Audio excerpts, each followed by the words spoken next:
Ever notice how ads always pop up at the worst moments? When the killer's identity is about to be revealed. During that perfect meditation flow. On Amazon Music, we believe in keeping you in the moment. That's why we've got millions of ad-free podcast episodes, so you can stay completely immersed in every story, every reveal, every breath.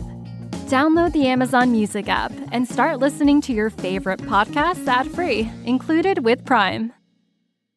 I became aware of Dario's name when I saw Once Upon a Time in the West, this great Western that I fell in love with, and I thought it was wonderful when it came out. It was a real big, giant opera. It had some pretty impressive credits on it. Bertolucci and Dario Argento and Sergio Leone. And I said, who is this Argento character? No, Dario does something entirely different than Hitchcock did. Only because Dario deals with that kind of genre often. The crime, suspense, mystery, guy in the black gloves, murder genre. People associate that with Hitchcock, but he isn't really at all. He's actually far away from that kind of cold and precise look at things that Hitchcock was always doing. He's a very far away from that aloof kind of feeling you get with a Hitchcock movie. Dario was very, very different indeed. Much closer to the surrealists, Louis Buñuel, let's say, than Hitchcock. Suspiria is one of the all-time great horror movies ever made. It's terrifying.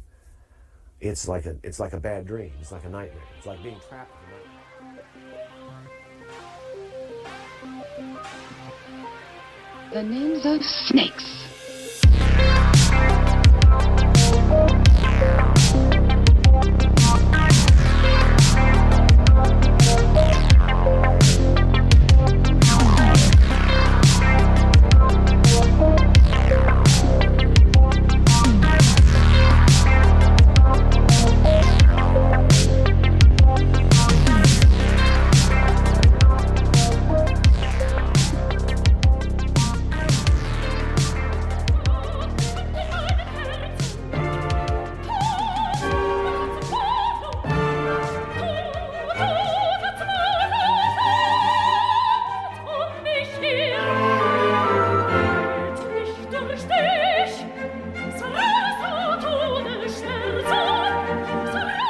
Guys, we're running late. Guys, the opera right here. We got to go. Andy, Dracula's, Nate. Come on, guys. We're running late. The opera's already started. I don't know if I want to go to an opera. I've never been to an opera. I've never been to an opera either. Well, what am I getting myself into? I mean, is it going to be some you got a big belly boob girl with a big hat of horns on? We don't know what she's going to look like. We don't know what she's going to be wearing. Okay. But we got Dracula's. We got Andrew here. We're full of turkey. It's Thanksgiving. We have Dracula Argento. We have a lot to be grazie about. Yeah, we have a lot to be grazie about. Come on, guys. It's already started. Come on, I can hear it faintly. Why did you bring our Italian friend? He probably sees opera all the time. Dracula Argento probably... do you see operas all the time? Yes, of course I see operas all the time. I love to see the operas. I like to see the operas with the women, the boobs. Guys, it's already started. Let's go check it out. Let's go check it out. Come on. Oh, this building's amazing. Okay, we're all the way up in the front, right over there. Come on, guys. Come on. Andy, come on. Whoa. I gotta get something to drink. You guys want something to drink? Well, let's just get our seats and then you can go. I'll find you guys. You guys want Italian soda, Prosecco, Pinot Grigio, If you can give Sargento? me a small, huge bottle of wine, that would be amazing. A vino. One small, huge bottle of wine. Yeah. Okay. I think we'll see if they can I will have 2 small, huge bottles of wine. Okay. And give me some pizza. You got it. You're still hungry after the turkey cannoli? Yeah. Okay. Yeah. All right, guys. Our the seats, vino. we're making a scene. Let's All right. go. Go down grab to our seats. I'll find you guys. Text me. Get the beverages. All right, come on. Grazie. Dracula's. Come on, right here. You go in there. Right in there. Perfecto. Thank you, Cor. Oh, all right. Yeah, sorry, guys. Sorry. Yeah. Oh, look at her, man. She's beautiful, man. You can almost see right through that gown, Nate. Yeah. Is this always how every opera is? Is every opera R-rated? Well, you got to have a big chest to sing those notes, Nate. Yeah. Oh, it's the lungs. Yeah, it's the lungs. Pushing out the If Scream has taught us nothing, it's the lungs. It's pushing out the breath. She had a nice set of lungs. Okay, sorry. I'll keep it down. Okay. Okay. Oh, God. Wonderful. Immaculate. Isn't this amazing, Nate? You didn't want to do this. Okay, no. She's beautiful. And the singing is beautiful. This is, yeah. Really, there's a lot of birds. Oh, this is gorgeous. Yeah. What? There's live ravens in here. That's pretty. That's a nice touch. I mean, this is pretty cool. What do you think, Dracula? It's positively immaculate. Right. I think... I wish there was something that I forgot you're still struggling with a cold. I wish there was like I had those like Clockwork Orange things or something to keep my eyes open because I don't even want to blink. Oh well, I have these little nails on a piece of tape. Yeah, it'll keep your eyes open. Let me see them. Let's see them. How long? Andy's taking forever. Yeah, where is he? I need my small big bottle of wine.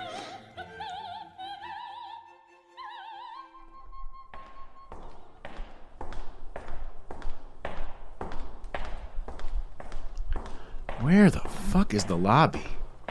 Oh, well, try this door here, I guess. Where?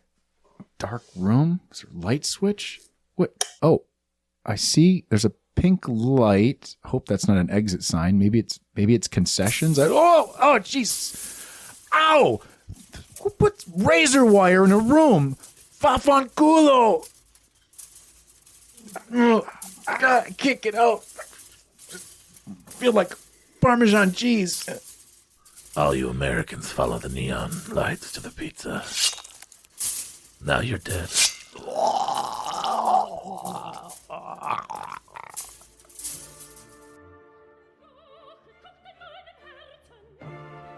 Okay, Corey, I got to be honest. I'm getting into this now. Big breasts. Big breasts. Beautiful see-through music. Shirts, beautiful Smells voices. like bird shit.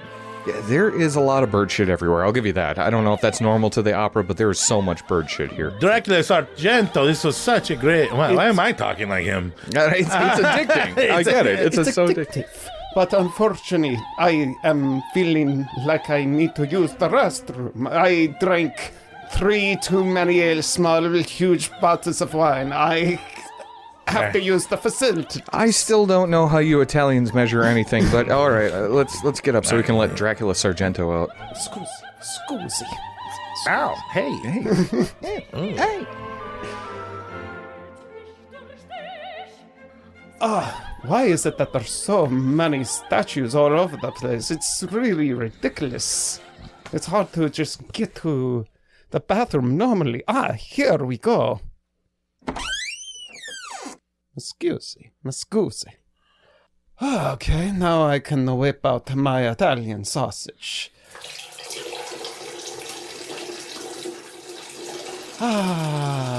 That's a nice little sausage you got there. My buddy Andrew, is that you?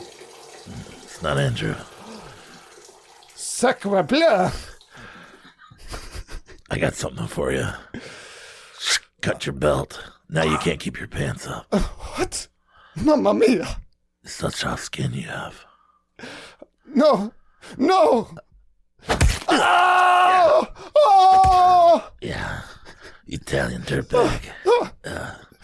Mozzarella. Yes. Oh, yes. No more clothes for you.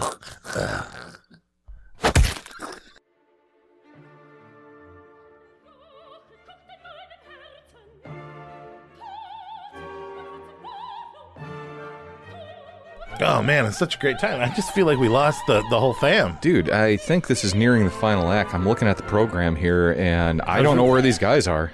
No pizza, no Prosecco, no beers. No small big wines. No Dracula's to fucking make it weirder. Andy has not even been back for the entire He thing. hasn't seen it, yeah. He went for pizza, never came back, which is like some people's fathers. I don't know. You didn't really want to see that first, so why don't you go look for him? Why don't you go? Now I'm kind of into it, but sure, yeah, that's fine. I mean, what is going to be easier to find him when everybody's leaving the opera, or is it going to be easier to find before the opera? All right. Well, there's not too many ponytails around here, so I think I'll be able to find you if we get separated. Yeah. So okay, all right. Excuse me.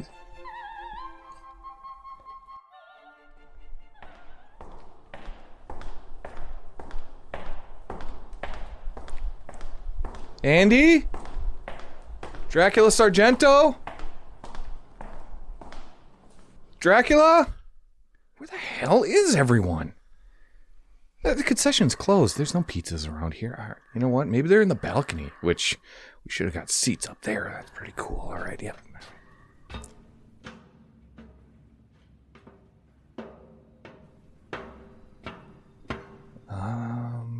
Okay. Not around. What is this? Oh, is this spaghetti sauce?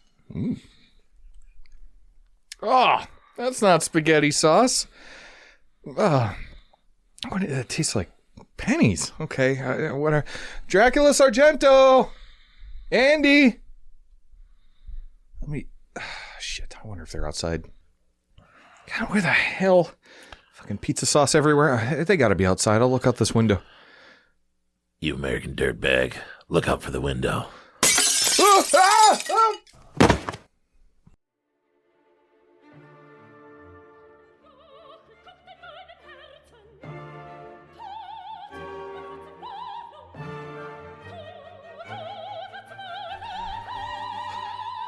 Well, here I am. It seems like she's about to be done singing, and oh man, I don't know. Okay, well, final act and all the birds and they're starting to swarm. Just got shit on, or I don't even. And there's I'm getting shit all over. Why are they surrounding around me? Oh shit! My eyeball! My eyeball!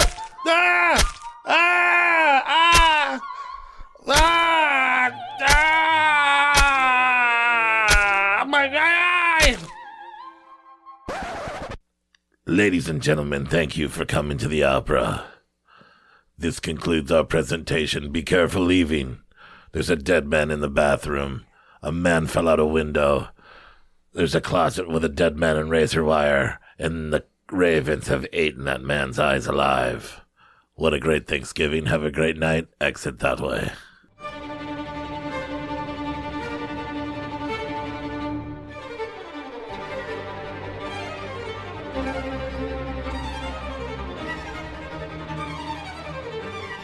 Episode 6, 7.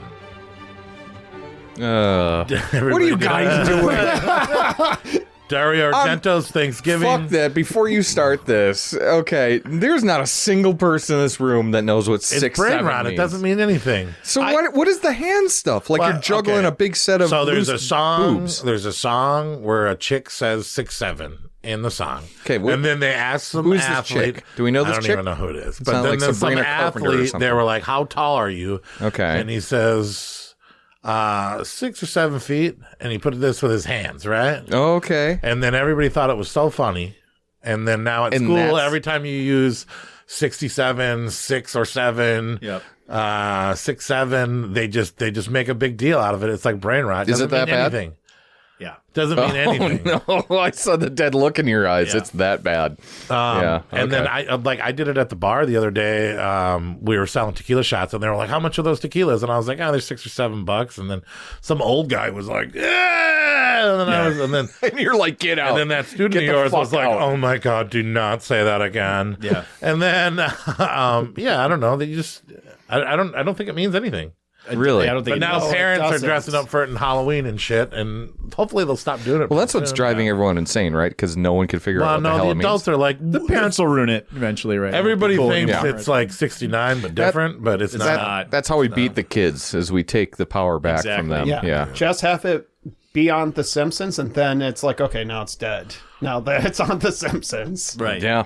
But Yeah. The native. So, episode 67, Yeah. All right. Dario Argento's Thanksgiving special, We're doing Savage it, Horror baby. Creeps. We have, as always, Nate, Hello.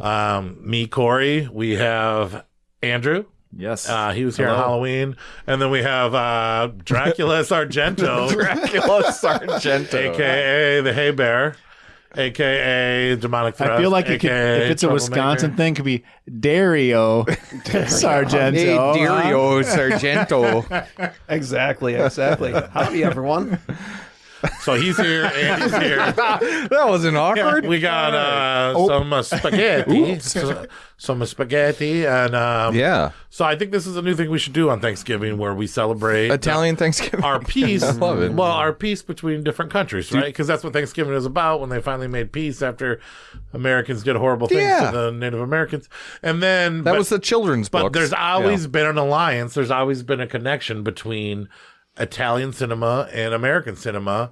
And one of our biggest migrants that formed the grand United States is the Italian peoples. We can do it any way yeah. we want to do it. And this is about the peace between the Jorge Romero and the Dario Argento coming together to make American and Italian films and mixing it all together. And I love America's that. always loved giallo and Italian horror, right? Oh. America as a whole, I don't know, but I mean we do, and it makes sense for a Thanksgiving episode. Yeah, sure. I think it's the peace between. Well, it's also Well, they came from Spain, which is kind of it's kind of right next to Italy. I don't know. Yeah, whatever. We wouldn't have the slasher, right? Whatever. Right. You know, We're going American international. slasher film. We're talking about peace, whatever it may be. No, it'll be good. But before we get into our Dario Argento rank, which was long and strenuous, not as bad as Lloyd Kaufman as we did last year, but Right. Did you really find it strenuous? I enjoyed I going actually through all his watched films. every film, and I watched them in order. Did you? Oh, that's okay. So that's rough. So you've I had think that's great. That's the way I would do it. Like, that's a long last week though, Yeah. isn't it? It took me 2 weeks.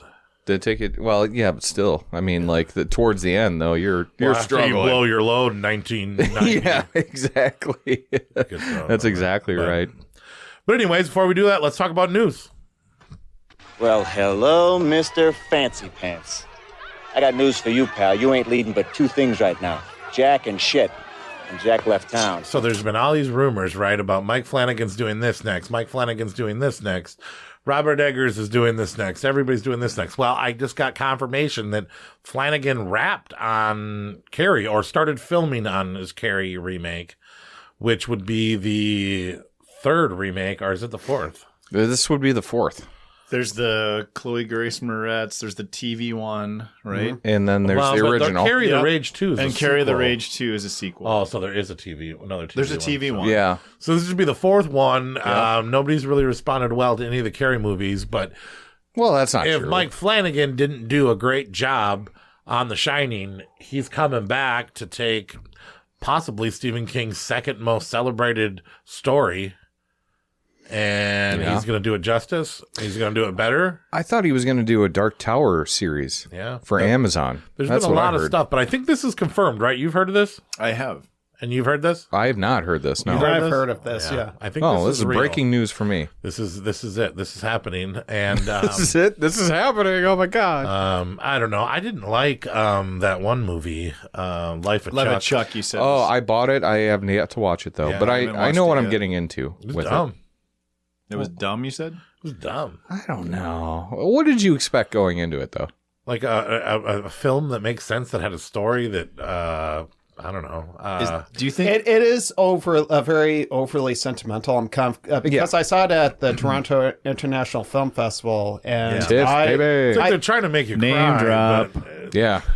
but then like I travel places. I I'm traveled to Dracula I'm Sargento. cultured. I'm cultured. You are. You are for But- sure. But I saw it, and then I was like, it is walking that line of being like almost overly sentimental, and it's like, oh, there's sappy. this world inside of your brain, and the lights went out, and these people have to die, but they're people that exist in the real world. Here's a And question. then, I don't know. I've not seen it, but I'm thinking of like some of the more, maybe sentimental's not the right word, but like a Stand By Me or a Shawshank. that's what I was Is this expecting. kind of like Flanagan's version of?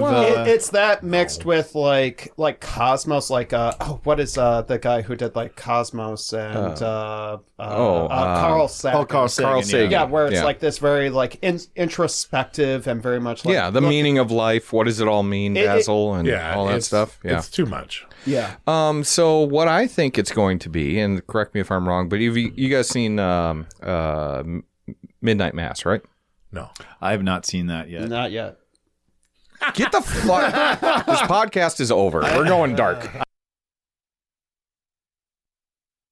We're supposed to be talking about Life of Chuck. We're supposed to be talking about First Carrie. of all, I'm pissed off about this because Midnight Mass is fantastic. Midnight I've heard Mass, it's great. Midnight Mass. For a fucking writer, you should be watching this because this And is how you do characters. And I loved his me. Hill House and his Blythe Manor. I thought were Manor, yeah. fantastic. So I've not, but I so You I like wanna Bly see this. Manor? I did like Bly Okay, Manor. so I thought Bly Manor was just okay. I think Midnight Mass is the best out of all of them. Okay. But it's because I don't think a lot of people will agree with me unless, like, you've kind of got that, like, you love characters. Sure. Right?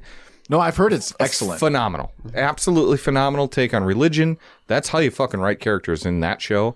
And then they talk about, but none of you guys have seen it. They talk about, like, there's two characters going back and forth about the meaning of life, what happens when they die, stuff like that. And it's a beautiful scene. But that's how I thought that capsulation between the two main characters in the show talking about what happens after they die, I thought was going to be Life of Chuck. But none of you guys have seen Midnight Mass, which is arguably the best version of Salem's Lot ever. Carrie, you were trying to I know, but it really bothers me that you guys, I'm irate right now. Do you think? I don't know if I can go on. Do you think Mike Flanagan's Carrie, Watch whether Midnight Mass, it's a TV guys. show, whether it's a TV show or a movie, do you think it will be good? If it's Mike Flanagan, you know I'm a Flanistan. Flanagist? A Flanager. Hard R. I don't know what that means. Self-Flanagist? Yeah, self-Flanagist, yeah. No, I love Mike Flanagan. I get what he does with his work. So, I do too. But it's going to get to the point where it's like Dracula and it's like we're just sick of this Carrie story, right? So there is a thing with that, yes, because that is why I haven't How watched. do you change it to make it fresh? And I know without making it suck. Well, I know this is going to come up in the news or what we've been watching, but I have not seen the Frankenstein story because I've heard it's so close to the Frankenstein story. That's not that I'm just like, I don't really like. Nosferatu was great, but I felt like as I'm watching that movie, I was like, the visuals are great. Yeah. I've fucking seen this movie about a dozen times now in different variations, and I'm just kind of like, I'm over that. Yeah. So with Carrie, there's only so much you can do. You throw tampons at a girl, she burns your school down, and then goes home and kills her mom. The end. You know. I think they should have more shower Maybe if they have scenes. Joey T back in it, huh? More shower That's scenes. the worst John Travolta impression. In other news, I guess that Mike Flanagan went way off, but I'm just. Are you guys gonna? I don't want. You won't. I don't think you'll like Midnight Mass. I don't think. For some reason, I don't think. Thanks. Well, because you haven't really enjoyed any of the Salem's Lot, and then I like Salem's Lot. Which Salem's Lot? The one we rated 7 last episode. Okay. So, do you want a longer version of that? I don't watch horror TV. Okay. Okay. I don't. Yeah, I don't think you're gonna like it. I don't know. Orphan 3's coming out though. Ugh. It's gonna be an old chick playing a younger girl. And that's sort of it's the kind of like series, right? That's the well, that is the underlying Orphan thread. Now 3, she's aged into her role. It'll be role. straight to streaming. Yeah. I don't really want to hear. I didn't really like Orphan 2. I liked the first one. Did not really care for the second one. I liked that they tried something different with the second one. I just thought it was just kind of. It reminded me of what they did with Don't Breathe, right? For the sequel. Don't be yeah. Where for it's sure. now you see them as more of they're the protagonist, right? That it hasn't worked successfully since what, Maniac Cop 2? Where he's kind of a hero in that one. Kind of. Yeah. A little bit. Well, it's more like he's just the lesser of two evils type of thing in that one. So. Yeah. Yeah, he is. Yep. So it sounds like we don't want Orphan 3, but... well, did you like it? Orphan 3? Yeah. I feel like you're pulling the pin. I didn't really you like the first Orphan. That was a cool film, I thought. Like, I didn't see that coming. I actually might have liked the second one better just because I was so busy trying to figure out if she was really that old. Yeah. That was for a good trick. Isabel Furman, right? Yeah. Is her name? I mean, I mean, oh, how did they make her look so short? It is kind of crazy how they do that, though, camera right? work, and it was crazy how they made her look like a kid still. Correct me if I'm wrong, but in the second one, there's a surprising death, right? Isn't there in that one? Does she get laid in the second one? I don't want to. I've seen it twice, and I'm struggling to recall. Okay, so maybe that's the ultimate critique of the movie is I've seen it twice and I don't remember it. That's gonna happen. And yeah, well, let's move on from news and let's talk about what we've been watching. Okay, I know everybody's got about 2 or 3. I'll start with one first. You brought it up already. Netflix's Frankenstein went to theaters for a week. Yeah. Not to our theaters, and then came out on Netflix. Took me a weekend to get around to watching it, and everybody was saying, "Oh, it's so good, it's so good, it's this, it's that, it's this." And then I watched it with my daughter, and I don't know. I mean, it wasn't bad. I'm giving it a B-, just because Mia Goth was fantastic in it, and Oscar Isaac. Yeah. I kind of liked his character. I don't think that he was really Frankensteinish, but I didn't like Frankenstein. I didn't like the way that the Frankenstein monster looked. I didn't like how they made him a mummy, like a blue mummy. They combined Frankenstein 1 and Bride of Frankenstein into one movie. Okay, so is this... So it's the story of both of them. Yeah, but is this more akin to the De Niro Frankenstein from the 90s, the Kenneth Branagh version? I haven't seen it. I heard less. So really? It doesn't really follow the original novel. It's more in line with the because Del Toro's more into with his Bleak House and stuff with his collection of. He's more into. I didn't see the movie, but I did hear that it's a lot closer to the original Universal Monsters version. That's his thing, right? The classic monsters. Yeah, exactly. Oh, so it's more classic. Oh, I thought it was going to be like more De Niro than anything else. But. It's so they have 2 acts. They have the first story. They tell the story of Dr. Frankenstein creating the monster, why he does it, and how he feels about it. Okay. Yep. And then and in that story, Frankenstein is stalking Dr. Frankenstein, wants to kill Dr. Frankenstein. He meets some people. He takes refuge. Frankenstein shows up, fucks up everybody, and who speaks very, very good, which pissed me off. And then they're like, but hey, not well. He doesn't speak well. Thank you. And then they tell Frankenstein's version of the story. And I don't know. I didn't really like the way they did it. I didn't like the way Frankenstein looked. I loved the sets. I loved the way the movie looked. Del Toro always has great settings. Great visuals. And, but the story didn't go the way I'd like a Frankenstein story to go. There wasn't, the good parts were fast and over with too fast. And I think that there's a lot of good looking people in there. And that's why the majority of the mass likes it, just because it's beautiful with beautiful people. Yeah. Yeah. But as far as monster films go, there wasn't enough substance. There wasn't enough gore. There wasn't enough violence. There wasn't enough. It's all beauty and nostalgia and not enough style over substance type of thing. Yeah. Which you expect from Del Toro. Did he put his own? Yeah. Like, 'cause I was thinking of Shape of Water was sort of his stamp on Creature from the Black Lagoon. Did it feel like this was sort of like, in a way, a unique sort of take on it in that sense? No, like it's in the Frankenstein world. You've seen but it's it like again. And I'll watch it again, but if it makes my list for the year, it's going to be at the bottom of my list. Okay. I'll watch it again with more patience. Yeah. Sure. And I'm planning on watching that over Thanksgiving. That and Stranger Things is my big plans for the watches. Nice. Is anyone excited for Stranger Things? No, I'm actually rewatching it right now. I got like 3 episodes left. I rewatched. I did Kill Count, so the first 3 seasons. Rewatched the 4th season. Oh, okay. I'm super excited. I don't know. I don't want to speculate too much, but I mean the 3-year gap. Waiting 3 years to put this out is stupid. I'm very curious to see how much and I they're going to be able to pull off the and actors it takes aging. place a year after season 4. Yeah. But yet everybody's aged 4 years. So yeah, because each episode, I didn't realize this, or not each episode, each season was a year later, right, in the continuity. So and that's coming out on Thanksgiving. But I don't know. I'm excited. I think. What do you think about the rollout of it? Thanksgiving, and then a couple more on Christmas, and then the final episode on New Year's Eve, right? Yeah. In the theater, you can see it. Oh, really? Well, they were probably not around here, right? but Right. AMC's probably. I'm fine with it. That's what they did with the last season.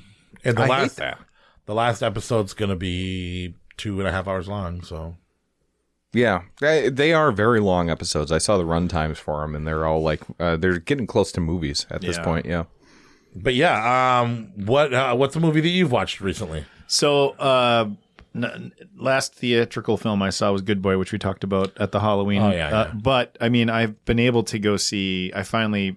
Was able to watch. You mentioned Nosferatu, so I saw the Eggers Nosferatu finally. Oh, really? Since the last time I hung out with you guys or whatever, and kind of yeah, I enjoyed it, but I think I really like the sort of the poetry of the Herzog version, the soundtrack for the Herzog version. And of course, love the original. Which is funny since we called you out off air for not watching the 79 one where we talk about the Herzog one that made the list. Yeah. Oh, that's awesome. Yeah. Yeah, it's beautiful, right? Is. Yeah. So what do you like? What do you give it? It's a great movie. I still got sucked into the world. I wasn't checking my watch to see like how much time is left or whatever. Yeah, right. So on a what's the scale on a Whatever scale you want to use. I got a 10. Sure. I'd probably give it an 8. I thought the visuals. I thought Skarsgård did a great job because I was like, holy crap, that's his voice, right? He affected that guy accent is and like that guy's a crazy. I did it better. And it didn't seem like him, right? Like it couldn't really see Definitely him not. through the makeup. And, Yeah. Everyone talked about the Dracula penis in that one, and I watched it again since I saw it in the theaters, and I still don't know where the penis scene was. Unlike 28 years later. Every scene was a penis scene in 28 years later. And it sounds like ugly stuff. Well, oh, wait, you're going to talk about that. So I'll talk about that. But the other thing that I saw was that new restoration of The Descent, Neil Marshall's Descent, which is the 4K restoration. It's beautiful. So if you guys like that film, which I'm sure Love y'all that do, film. you should definitely seek that out, whether physical media or See if it's more able to stream it. Like it's Stuff in the background. Who did that 4K? Lionsgate. Lionsgate did? Okay. Yeah. Wow. It's part of their. So if you get it on physical media, it's a Lionsgate limited steelbook release. The darkness is darker in it. Yeah, exactly. The reds are reds. Hey, it's a lot better than 2, where they're just like, nope, we're just going to make it all evenly lit. So Yeah, right? Yeah. You watched Ugly Stepsister. Yep, I watched The Ugly Stepsister. One of the best of the year? Nah. I enjoyed it. It's Nah. not really... Yeah or nah? Well, it's not really a horror film. It's very much dark comedy that has like little sprinklings of like... That's all you need. Yeah, that's all. Honestly, of all the films that I've seen this year, The Ugly Glorious. Stepsister had one scene that I had to like pause the movie just because I was like, So you can zoom in. exactly.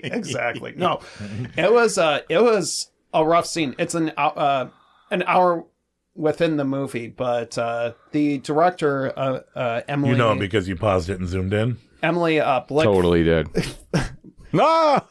So- This is great. this is magnificent. This is beautiful. Yeah. So what do you give it? Probably a 7.5 out of 10, or like I said 3.5, but it's like a hard 3.5. The director Amelia Blickford actually did say that she got inspired by Argento and Fulci, and there's one scene near the end that is very much felt like City of the Living Dead, involving tapeworms. Very cool. So Very cool. yeah, That's one thing. Well, we'll get into it. We'll get into it later. I don't need to talk about it now. I saw Keeper. I went to go see Keeper. I tried to get all you I'm guys jealous. to go with me. Nobody would go. Paul said maybe, but then he bailed out. And then our local hero from the beyond heard me complaining about how I couldn't get anybody to go to Keeper with me. Met him at the video store, jumped in his car. I know. He took me on a little adventure. We went out of town. We held hands. We went into the movie To Chippewa? all the way to Chippewa. That was the only place that was playing. Wow. Went to Chippewa. I forgot to bring a lighter. I got the usher with the long hair to find me a match, smoked a cigarette. Adam was very patient. Adam was very kind. All relevant to the overall story of the movie. We went into a movie theater with another 4 people in there. Yeah. Adam said he doesn't really like it in the back, so we got front row seats in a very small empty theater. Broke on necks. Not front row. Second row. But it was like this, yeah. I was right up Tatiana's Is that where he nose normally hole. sits? He said that when he went with us to that movie was the first time he's ever sat in back row. Oh, Jimmy and Stiggs. Yeah. Yeah. Well, he wasn't with us. Jimmy Oh, he and wasn't. Stiggs. No, What that did we was see Paul. What did we see with him? together. No, Yeah, not together. no. Yeah, what's together? Bloodhook. That was. No, he was. Well, he wasn't. Yeah, he was with us there too. Yeah, he was at Bloodhook, but no, you're. But anyways, we sat close. Yeah. Here's this movie. Everybody was saying, "Oh, this is going to be the greatest movie of all times." You go in there with big expectations. You're wondering why it's not in more theaters because it has movie stars and it's Yeah. something more popular. But I went in there very slow. Okay, it's folk horror. The first 2 acts, the first hour and 20 minutes is basically a close up on Tatiana She-Hulk's face. She's very tense. She does a very good job. I'm not a big fan of her as an actor, so it was kind of hard to watch her all tripped out in a Tatiana Ms. Lane or something. Yeah, she was in Ginger Snaps 2. Was her first movie as a little kid. Tatiana something. But anyways, she's the main focal point. There is some crazy storytelling, and then there is an end that I really can't even talk about without ruining the film. Yeah, please don't. But it has some Clive Barker vibes, some witchy vibes, some deep storytelling that they don't get into. The good parts are very good. I just wish they would have did a little bit more of the good parts. Some people would say, oh, if they showed Jaws more, Jaws wouldn't be that good. But, well, I want to see more Jaws, and I wanted to see more of the good parts. And it's cool. It's different. I have respect for the film. I'm not going to want to watch it that often. I'm going to watch it again to really... But, yeah, I mean, we left. Adam was happy. Our hands were clammy. And I was happy, and I was like, yeah, those good parts were really good. But as I went home and lied there with a dry hand, thinking about it, I was like, well, maybe it wasn't that good. Maybe I just really wanted to be good. Sometimes it's not the movie, it's who you go to it with. You know what I mean? Oh, yeah. And I'm sitting there next to my hero, Adam, and I felt so safe in that terrifying moment. You know what I mean? But no, that was cool. He liked it. I liked it. I gave it a 4. I could see second viewing it going down a little bit more because when I see a movie the first time in the theater, I like to give it a benefit of doubt. I give it a half. You're going down on it. Will Adam be there for the second show? I hope so. I really do. This is why you don't meet up with your heroes. Well, No, that's bummed. I know I accidentally blew off Adam in the last week too because we were gonna go see Argento's Dracula together. Yeah, he was actually gonna come over, and I totally fucked that up because of all this shit. I went there before I came but here. I have a secretly. No, I owe him a very good time and clammy going down and stuff like that. I need a clammy going down session with him to apologize for. Yeah, for the blow off. I need a blow for the blow off. Yeah. So Adam, I think we should all just end up. Adam, in the if you're listening, room. which I think you are, you convinced me that you actually listen to our podcast. I am very sorry. I'm very sorry. So Keeper, I'm gonna give B- as well. That in Frankenstein. And you're generous grader. Yeah. So first B-. time watch, I'm generous. The first time I watch a film. I know. Second time I watch a movie, I get a little bit more ruthless. Okay. When I'm rating it for a rank, that's one thing. I'm all business. I'm a critic. When I'm going out to the theater with my friends, I want to give it the benefit of the doubt. It's seeing a movie in the theaters got something like it just makes it kind of like that much more precious than just watching a movie at home or something like that. Unless it's Jimmy and Stiggs. or it makes This wasn't that bad, you guys. It wasn't that bad, but it made me want to throw up. It was brutal. In the theater. Yeah. It's not a theater movie. It is not a theater movie. It's not a theater movie. Did you see anything lately? Not horror wise. I saw one battle after another. I saw that too. I actually bought that and kind of regret buying it. I bought it was a lot. It was Eddington kind of like. It was very Eddington. So built up, and it was such a small story for such a huge film.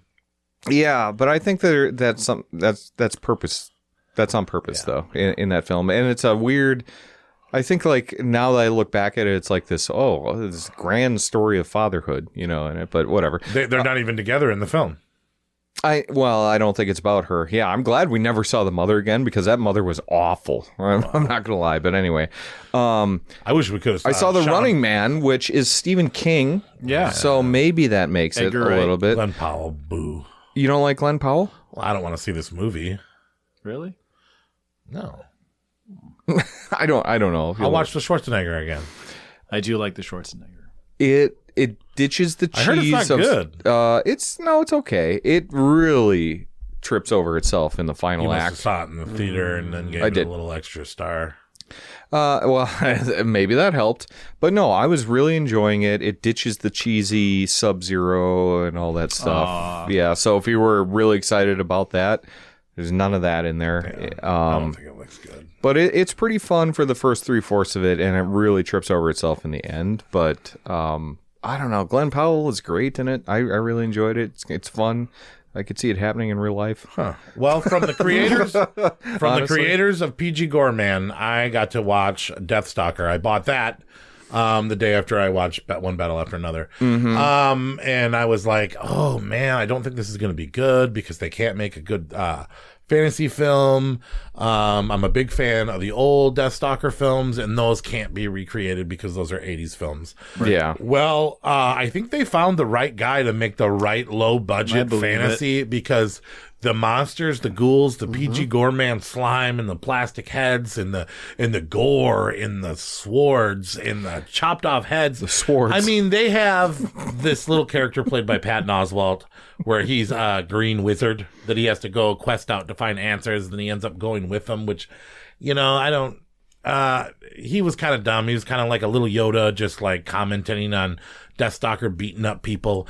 And there was no brothel fight scene, which I've grown. Right. That's the best part of Deathstalker. It's hilarious. So I think they could have benefited from having a bunch of naked chicks and a fight in a brothel. But other than that, I think that this is the type of fantasy films we need, and I hope that he makes 3 of them. Have you seen, the reason I was like, oh, I'm excited that he was doing this. So I forget if it was ABC's 1 or 2, ABCs of Death. Yeah. He did, one of his short film is like almost like kids who are going to play with their Masters of the Universe play set, but they get transported into that place. Yeah. And I'm like, oh my gosh, this guy is the perfect choice for Deathstalker. Yeah. If he can replicate that with a bigger budget. Well, and they don't put horror in the genre of Deathstalker at all. But there is enough violence and silly monster gore like Conquest, that I think it right? should be counted. Well, it's not quite Conquest, but yeah, I know, but you know what I mean. But like I don't consider that horror, but I kind of heard that Predator Badlands was kind of like, and none of us have seen that. Oh, really? I thought that you guys did. No, I was too busy for that too. He I didn't stood get up to it. Hanzo on that. I Hanzo fucked up, called me yeah. and bitched at me.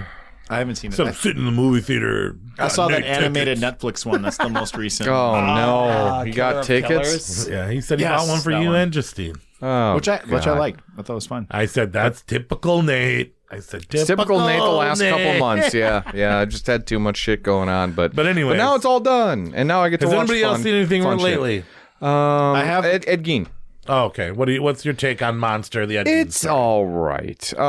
They take a lot of liberties with the show, like we talked about before. We all knew that. You gotta let that go. Some of that stuff I'm okay with, though. I thought his performance is pretty fun. Would have been pretty boring if only one person died in that 10 episodes. Yes. Yeah. I would also just challenge you to make a good movie and not a 10 episode series, but it really kind of meanders. Like when it starts going down the Hitchcock route You and like stuff, my I'm like, portrayal of Ed Gein better than your portrayal of Ed Gein was far more entertaining in the Halloween Realistic. episode. Yeah, That was funny. but no, like I think it's really cool that they took a swing and went like and saw like, oh, Hitchcock making Psycho, and there's Anthony Well, that Perkins. shit was awesome. But then it was kind of boring though too, and it really is like pulling you out of the story, and then it puts you back in the story, and then it pulls you out for another reason, and like all the influences, and then Toby Hooper, you know what I mean? Hitchcock. Like it keeps fucking pulling you out, and it's just What about it's episode it's 5 kind of a when mess. he has sex with that corpse? Well, I was expecting that. That's the I that's the ruined stuff. it for you. That's the stuff I quote unquote wanted. You know what I mean? Red flag. But yeah, if you're looking for a story on Ed Gein solely, it's not the one for you because it's a lot of stories all in one. I thought it was great. I think it beats Frankenstein. Okay, yeah. You know. Not like I have high hopes for Frankenstein either, but I love Oscar Isaac, so I'm really hoping. But all for right, the we're best. meandering. Should we get into the thick of this? Should we start talking about Dario Argento? Yeah, of course. Why not? How about Pasta pizza. Oh, Dracula Sargento says yes. We got to do it. Pasta the pizza. All right. Well, we didn't get any emails today, so if you do ever want to get a hold of us, savagehorrorcreeps@gmail.com. Hit us up. We'll read your letter.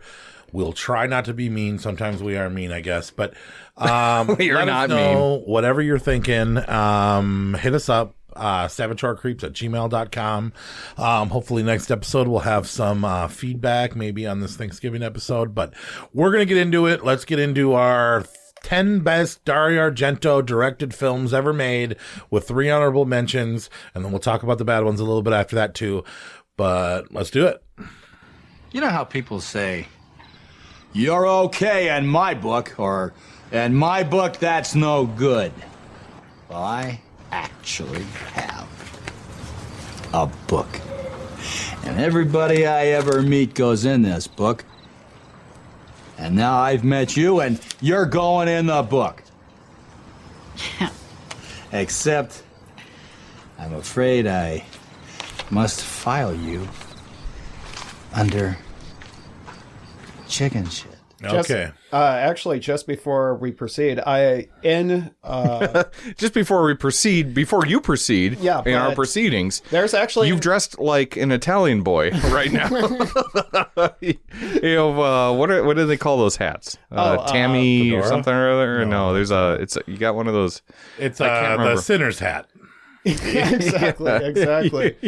Herringbone. You look like you're a maybe. little, Yeah. you're a little newspaper boy out of Once Upon a Time in America, almost. Nice. But I think you look good. so He does. He looks great. So there's actually a Argento connection with Death Proof, because in Death Proof he actually utilizes Bird with the Crystal Plumage, like for one scene with like there's a shot portion where he's like taking a photo and it's like frame and frame essentially, and it actually uses the Bird with the Crystal Plumage in the background. So Wow. interesting coincidence, actually. Oh, Yeah. look at that. Look at No, that. Nate meant to do that. There's no coincidence. Yeah, right. Right. Yeah. All right. So here's what we do. Everybody gives me their top 13 lists. We all submit it like about a week beforehand. I give it a little fancy number system where we rank them. We add all of our numbers together and we get our Savage Argento list. And this is Argento directed films that were not part of a series. So we're not Demons, counting things like that. Well, Demons, he was a producer. That one Exactly. doesn't count. Right. And then like Jennifer and that other Master of Peltz. Horrors, Peltz, we yeah. did not count either because that counts as TV. But everything else is on the table. There was about 22 movies, 22 movies. 21? And then we came up with our top 10 with 3 honorable mentions. And our first honorable mention, surprisingly as it may be, the last edition of the Suspiria trilogy. What do they call it? The Mother's trilogy? The Mother Three of Tears, yeah. And trilogy. Mother of Oh, yeah, Tears Mother of Tears. Yeah, never mind. is 3 our mothers. first honorable mention. And yes, this one does not hold a candle to Suspiria or Inferno, but it is cool that he did finish up the trilogy and answer some questions that people had questions about. Asia Argento is stunning in it, as she is in most of her films. And I'm going to say this right now. I have a crush on Dario Argento. I really do.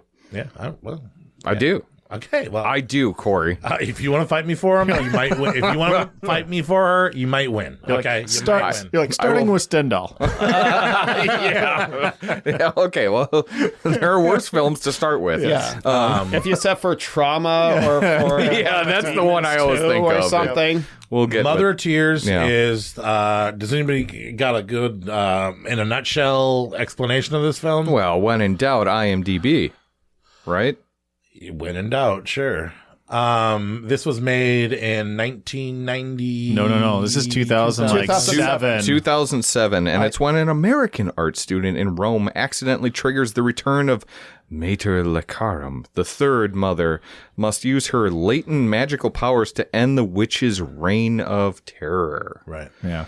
The first character that had magical powers outside of the witch school, pretty much, or the witch's mothers. Yeah. So, Which is, and these stories are based off of a true story that involves Asia's mother, Daria Nicolati, yep. whose We see in a lot of these grandmother films. was very into witchcraft, and Asia claims that this is more of a Daria Nicolati's story than it is a Dario Argento story. But it has a literary route too. I'm guessing Anthony might have.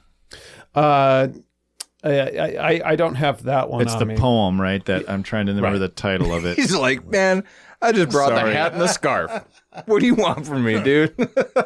I'm just the Italian boy here. So, I mean, some of the deaths are okay, and I think this one shines through because a lot of his 2000s work felt a little lazy, but you could tell that he put a little extra effort into this film, it being a part of the trilogy. There's a little bit of like carryover, I think, from the first two films where you're just like, I really want to see this film, and I really want it to be good. He finally got it done. There's some good gore, made it a little bit earlier. Oh my god, maybe. Yeah, there's some great gore in it. Kills. This and was when she gets her eyes stuck open. And oh shit. yeah. So this was is it Thomas DeQuincy? It's like, okay, yep. I was wondering about that.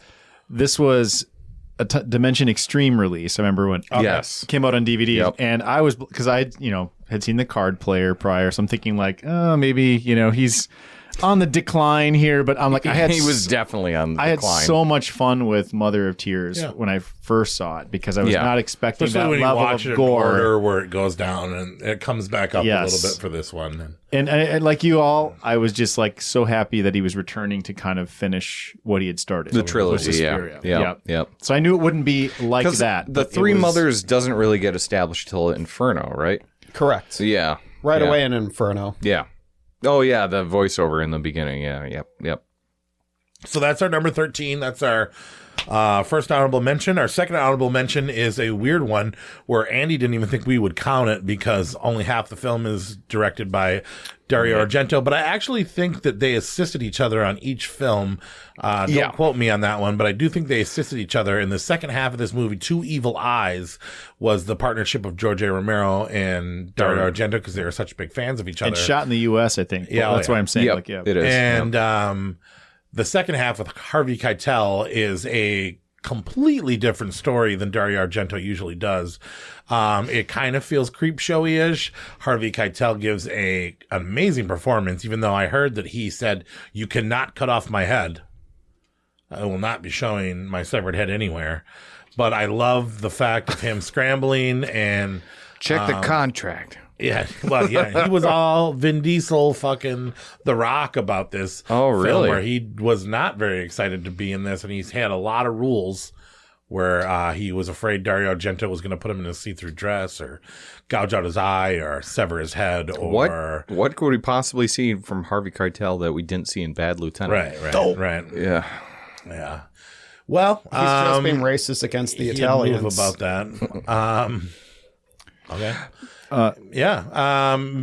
Maybe he just thought because Dario Argento's got balls, man. I think you hit it right on the head. Is this feels like very Creepshow-esque, even though this is only two stories, one done by George Romero and then the other by Dario Argento. And I think they were planning on doing a lot more of these types of films with other directors, but this was such a flop. In the 90s, no one was really having it anymore. A fault George A. Romero's story is not very I was going to good. ask you guys about that because that gets, if you look at reviews for this, he gets kind of raked over the coals for his. I don't mind it. Well, just I don't mind it either. But Dario Argento's is by far the strongest one. It does feel like too much of a retread from the first Creepshow, essentially. Yeah, it felt like a unused story from a Creepshow movie. Yeah. But I think I read it doesn't feel like a Romero film even when you watch it. No, Romero's older films don't, and I actually argued in our Romero episode that we did a very long time ago. Yeah, I don't even think he was directing his last directing movies. No, he was just sitting in the chair and letting somebody else direct. He just had such great grand visions that he just wasn't getting the money for it anymore, and the backing, and so he just tried to. He had these big plans that would have been like studio films that he had to settle for very limited sci-fi movie budgets, or sci-fi channel He wasn't budgets. getting what George Lucas was getting. Oh, definitely not. No. Yeah. And so he's making movies like Bruiser where you're like, I'm a Bruiser apologist because I actually really like that movie. But it is definitely a step down. And then you start seeing that Land of the Dead was the last good film by him, I would say.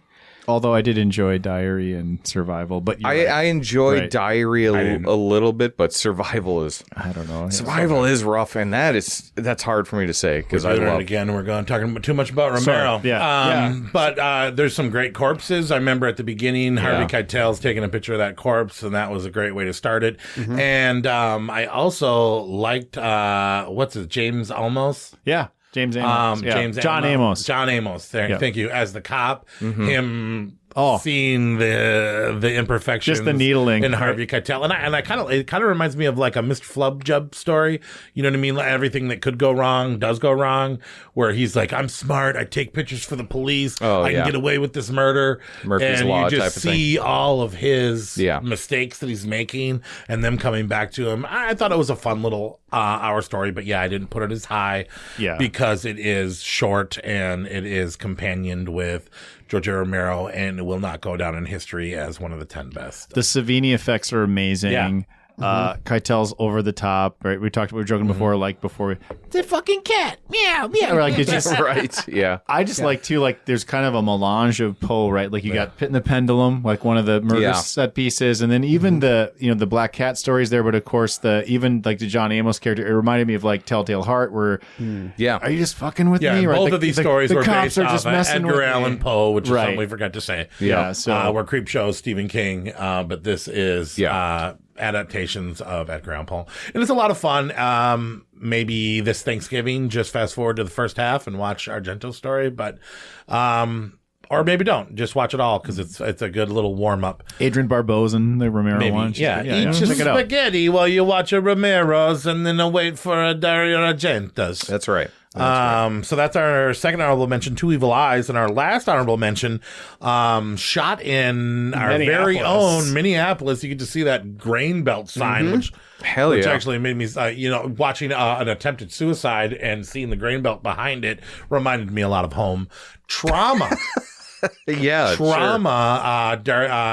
Asia Argento's first film. With him though, with her father directing right?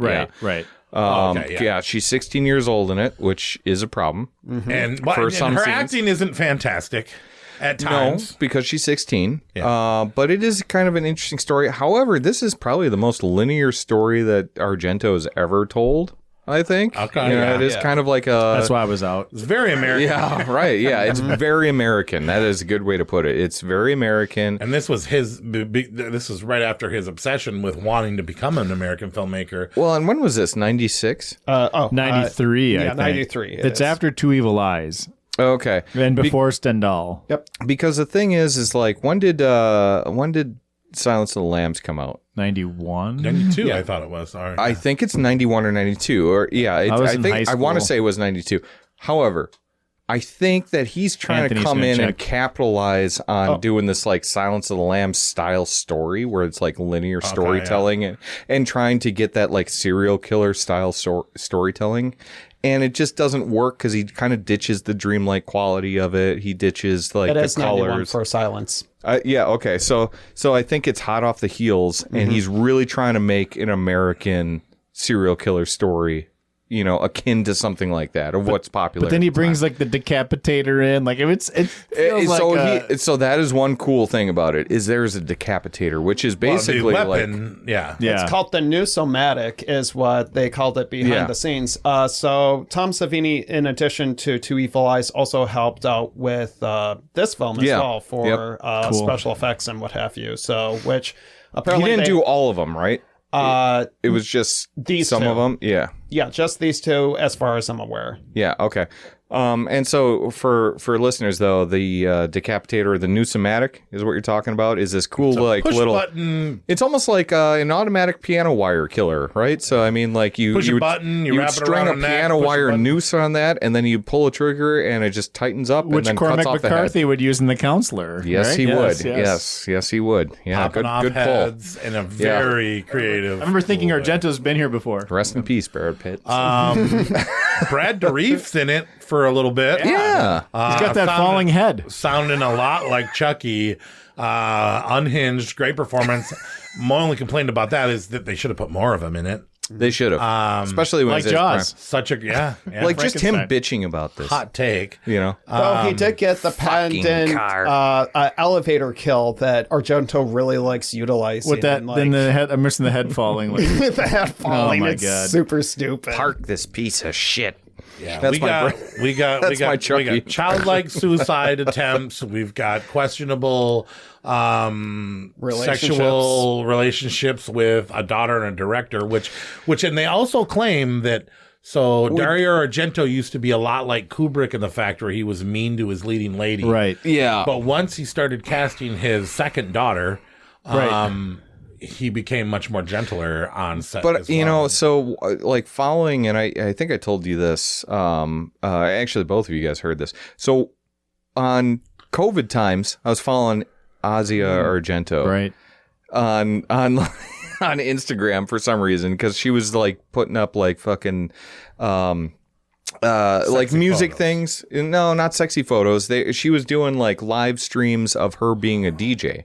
In her apartment and stuff. So she's playing like this crazy music and stuff, and I was kind of fascinated by it, knowing her background. But she seems a little off, and I still can't help but think she's a lot like her father. Her father was off, but I think her father also fucked her up when she was a young little kid, right? Because here's something about this trauma movie, right? If you don't want to see the bad stuff, quote unquote, then watch this movie on Tubi because they actually edited it out. Oh, they did. But okay. most movies that you can see, or most copies of Trauma, there's a scene where Asia Argento takes off her shirt, and there's a whole like exchange with the main character. But she's 16 in it, right? And so you're basically watching underage boobs, and it's really weird that the director was her father, instructing her to do this. And it's even more weird in some of the movies that we'll talk about. They get into that in Panico a lot if you listen to Asia. And I didn't watch that yet. And yeah. she explains that these are things that she wanted to do, she's like, Dad, I'll be in your movies. He was obsessed. She's his favorite actor of all time, but she explains that her dad didn't push her to do things like he did other actresses. That she was like, Dad, if I'm going to do this, if I'm going to be a Nepo baby, you got to let me do what I want to do. And I want to do these things. And I want to push the level. And I don't want to be dissed for not doing So she's what a you young made girl the other trying to be an adult is what you're telling me. She's trying to basically. be like the stars of her dad's old movies. I'm wondering. She wanted to be treated the same. Was she? So okay. But she also said in later years that kind of like fucked her up a little bit though too, where it was just like, was she 6? So I was just. So she's my age. Yeah. So in '93 she would have been 18. Yeah. But they probably playing a 16-year-old. They filmed this. Okay, that was more the. But I do believe she might have been 17, 18. Yeah. Yeah, and they probably filmed it prior to '93 because it released in '93. So yeah, so she was 16. Yeah. Yeah, it's iffy, but it's a weird thing to do. Oh yeah, it's a weird thing to do. But in Italy and England, they're a little bit more, Well, and maybe it's like Wisconsin UK. drinking laws. You know what I mean? You can drink with your parents, whatever. Cheers. I think as we're all drinking, but no, I think there is something too where it's a little bit more liberal in bodies. But they shot this in and stuff Minneapolis. Like that. Yeah. It's still the Italian mindset, though. Right, and there's a history. Who cares about that Italian Not girl? to get too off on tangent, but like the animal cruelty. Right, yeah. There's the history of like those. Yeah, they view things differently than we do, right? Not that I'm saying that all Italians love child porn or anything like that. That's not what I'm saying. That's not what I'm. And we can talk spoilers, right? It's time to make peace. Can we talk on an old movie? Yeah, because I was just thinking of like even the thing that was shocking for me, watching it again.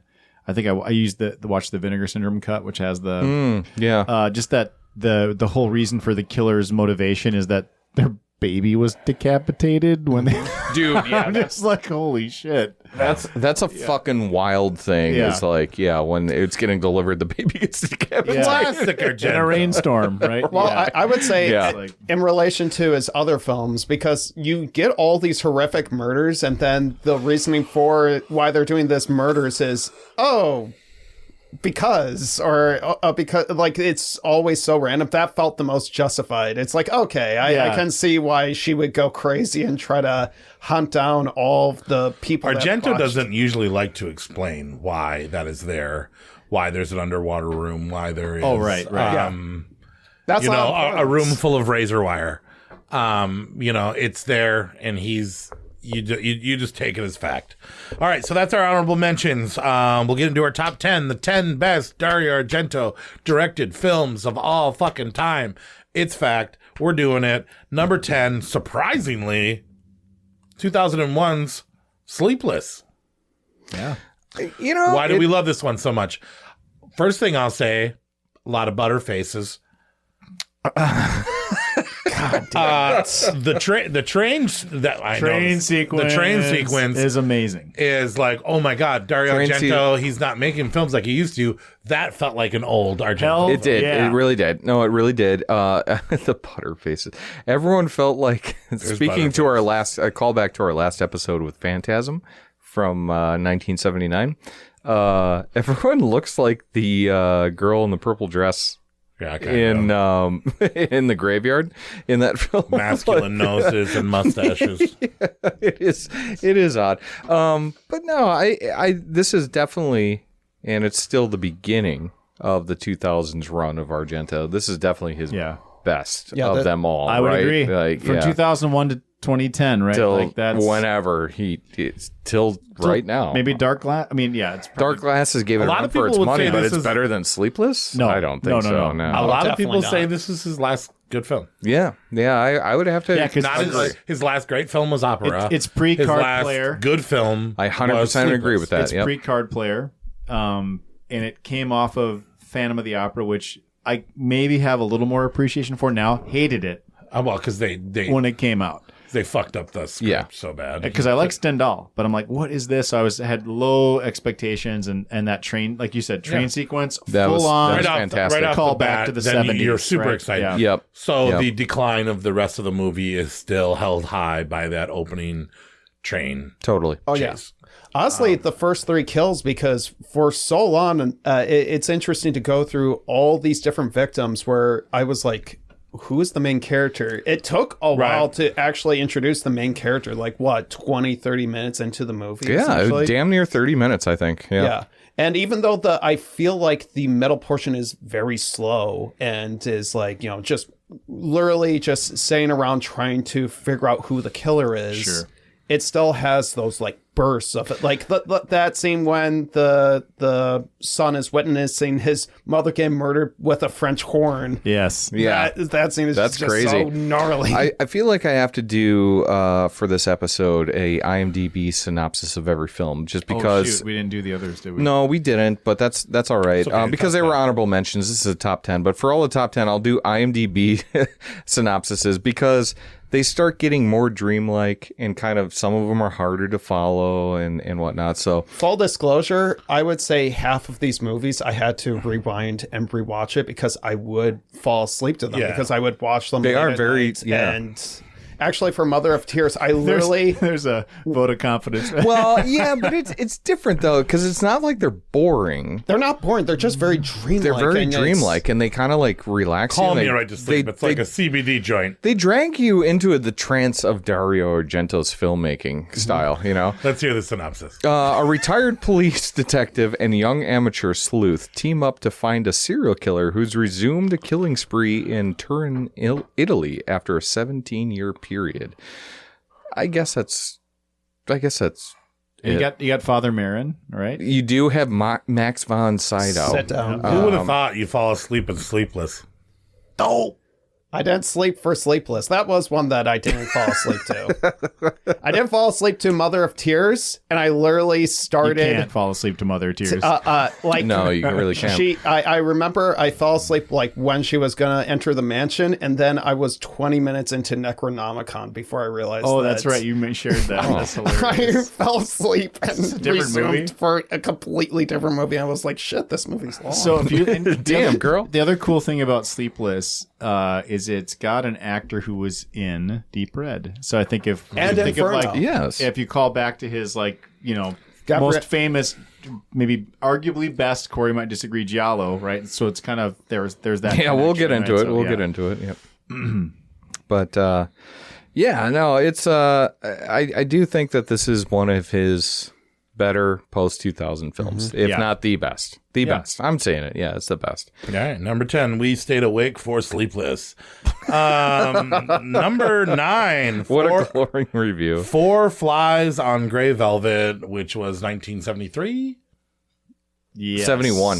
No, because I think Cat o' Nine Tails was 71. Wrong. No, they were both 71. They're both 71. Okay.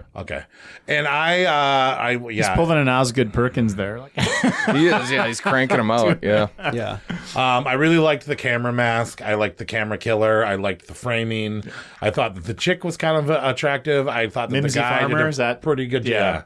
And I thought that the lead actor was interesting enough to follow. Yeah, I'm not a huge jazz fan drummer. of the first 5 Dario Argento films. I think they're a little too Italian That's for a me. hot take. They're a little too old for me. It is hot. Yeah. They don't, it's him not into his actual style. Where I don't think. Come on. I don't think Dario Argento is the king of giallo.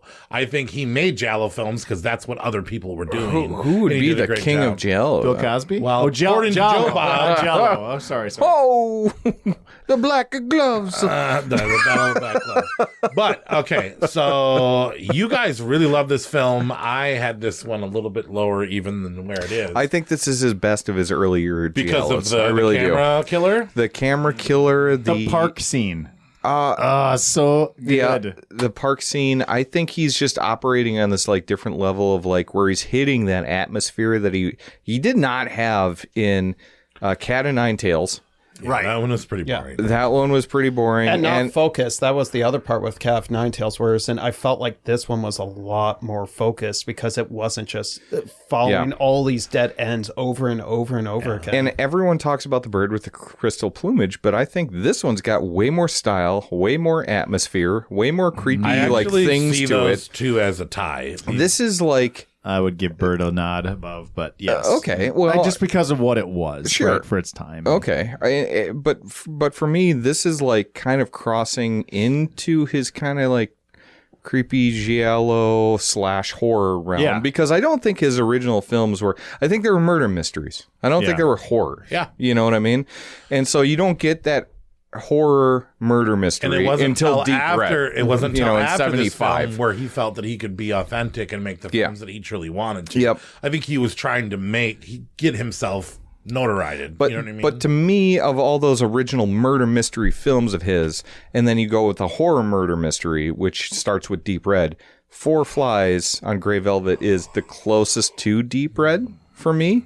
Sure. The mask. The atmosphere, the style, some of the murders, the wacky ending, frightening, yes, to it. Right, there is a wacky ending. It's really cool. It comes out of nowhere, but it's really cool. So hard to see for so long, right? There was something on that too, but like I always, when I bought the Blu-ray of this when it came out because it was so hard to see. Yeah, I was expecting the Severin one. Yeah. I was expecting very low things for this because it's one of those like, well, probably. Well, what hard about to the see stupid name? Well, I was okay. I was okay with that. That describes half of Italian films. Exactly. They either have the best title ever, or do you remember any 4 Flies anywhere? Yeah, it's when it's the photograph of the eye, right? That they saw, and they can look at Grey the Velvet.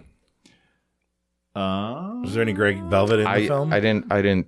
Maybe that was I wasn't tallying the things of Grey Velvet on it, but no. So this one's about a musician is stalked by an unknown homicidal killer who blackmails him for an accidental killing of another stalker. Yeah. So there's some twists. There's some really cool things with it. And I love it when he was holding the dead body and he took the picture and he was like, "What the fuck?" Yeah. Oh, what the fuck? Oh, he's doing it again. Oh, what the fuck? And the paranoia was great. The paranoia was great. Yeah, and the end it comes out of nowhere, like I said, and it's bizarre, but I love it at the same time. 70s movie. No? Well, I mean, no one's going to see it coming. It's hard for me to spoil it when no one would ever guess this, but like the killer is The identity of the killer is what? Imprinted on the dead person's eyeball, and they figured out how to, like, the last image is caught in your eyeball.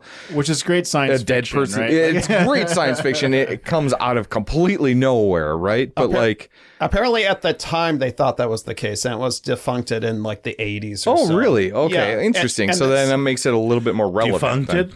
Defuncted. You've done defuncto. You've done that. You're defuncto, the four flies. Cat of Nine Tails also did something similar where they were like, with the chromosomes. Being like, okay, if you have these specific chromosomes, you're like some weird borderline eugenics, like you're a killer. Yes. Defuncted on Grey Velvet. Defuncted on Grey Velvet. Would have been a better title. Look, I don't know. That sounds kind of like the porno version of it. Okay, let's hold on a second. You really think that this is a bad title? When there's like all these other crazy death walks on high heels. Our number 7. Strip nude for your killer. Our number 7 title and our number 9 title. 7 blood-stained orchids. Yeah. Whatever. The queen, or what, the Red Queen kills 7 times. You know, like. It's Italy. I don't have the right. Oh.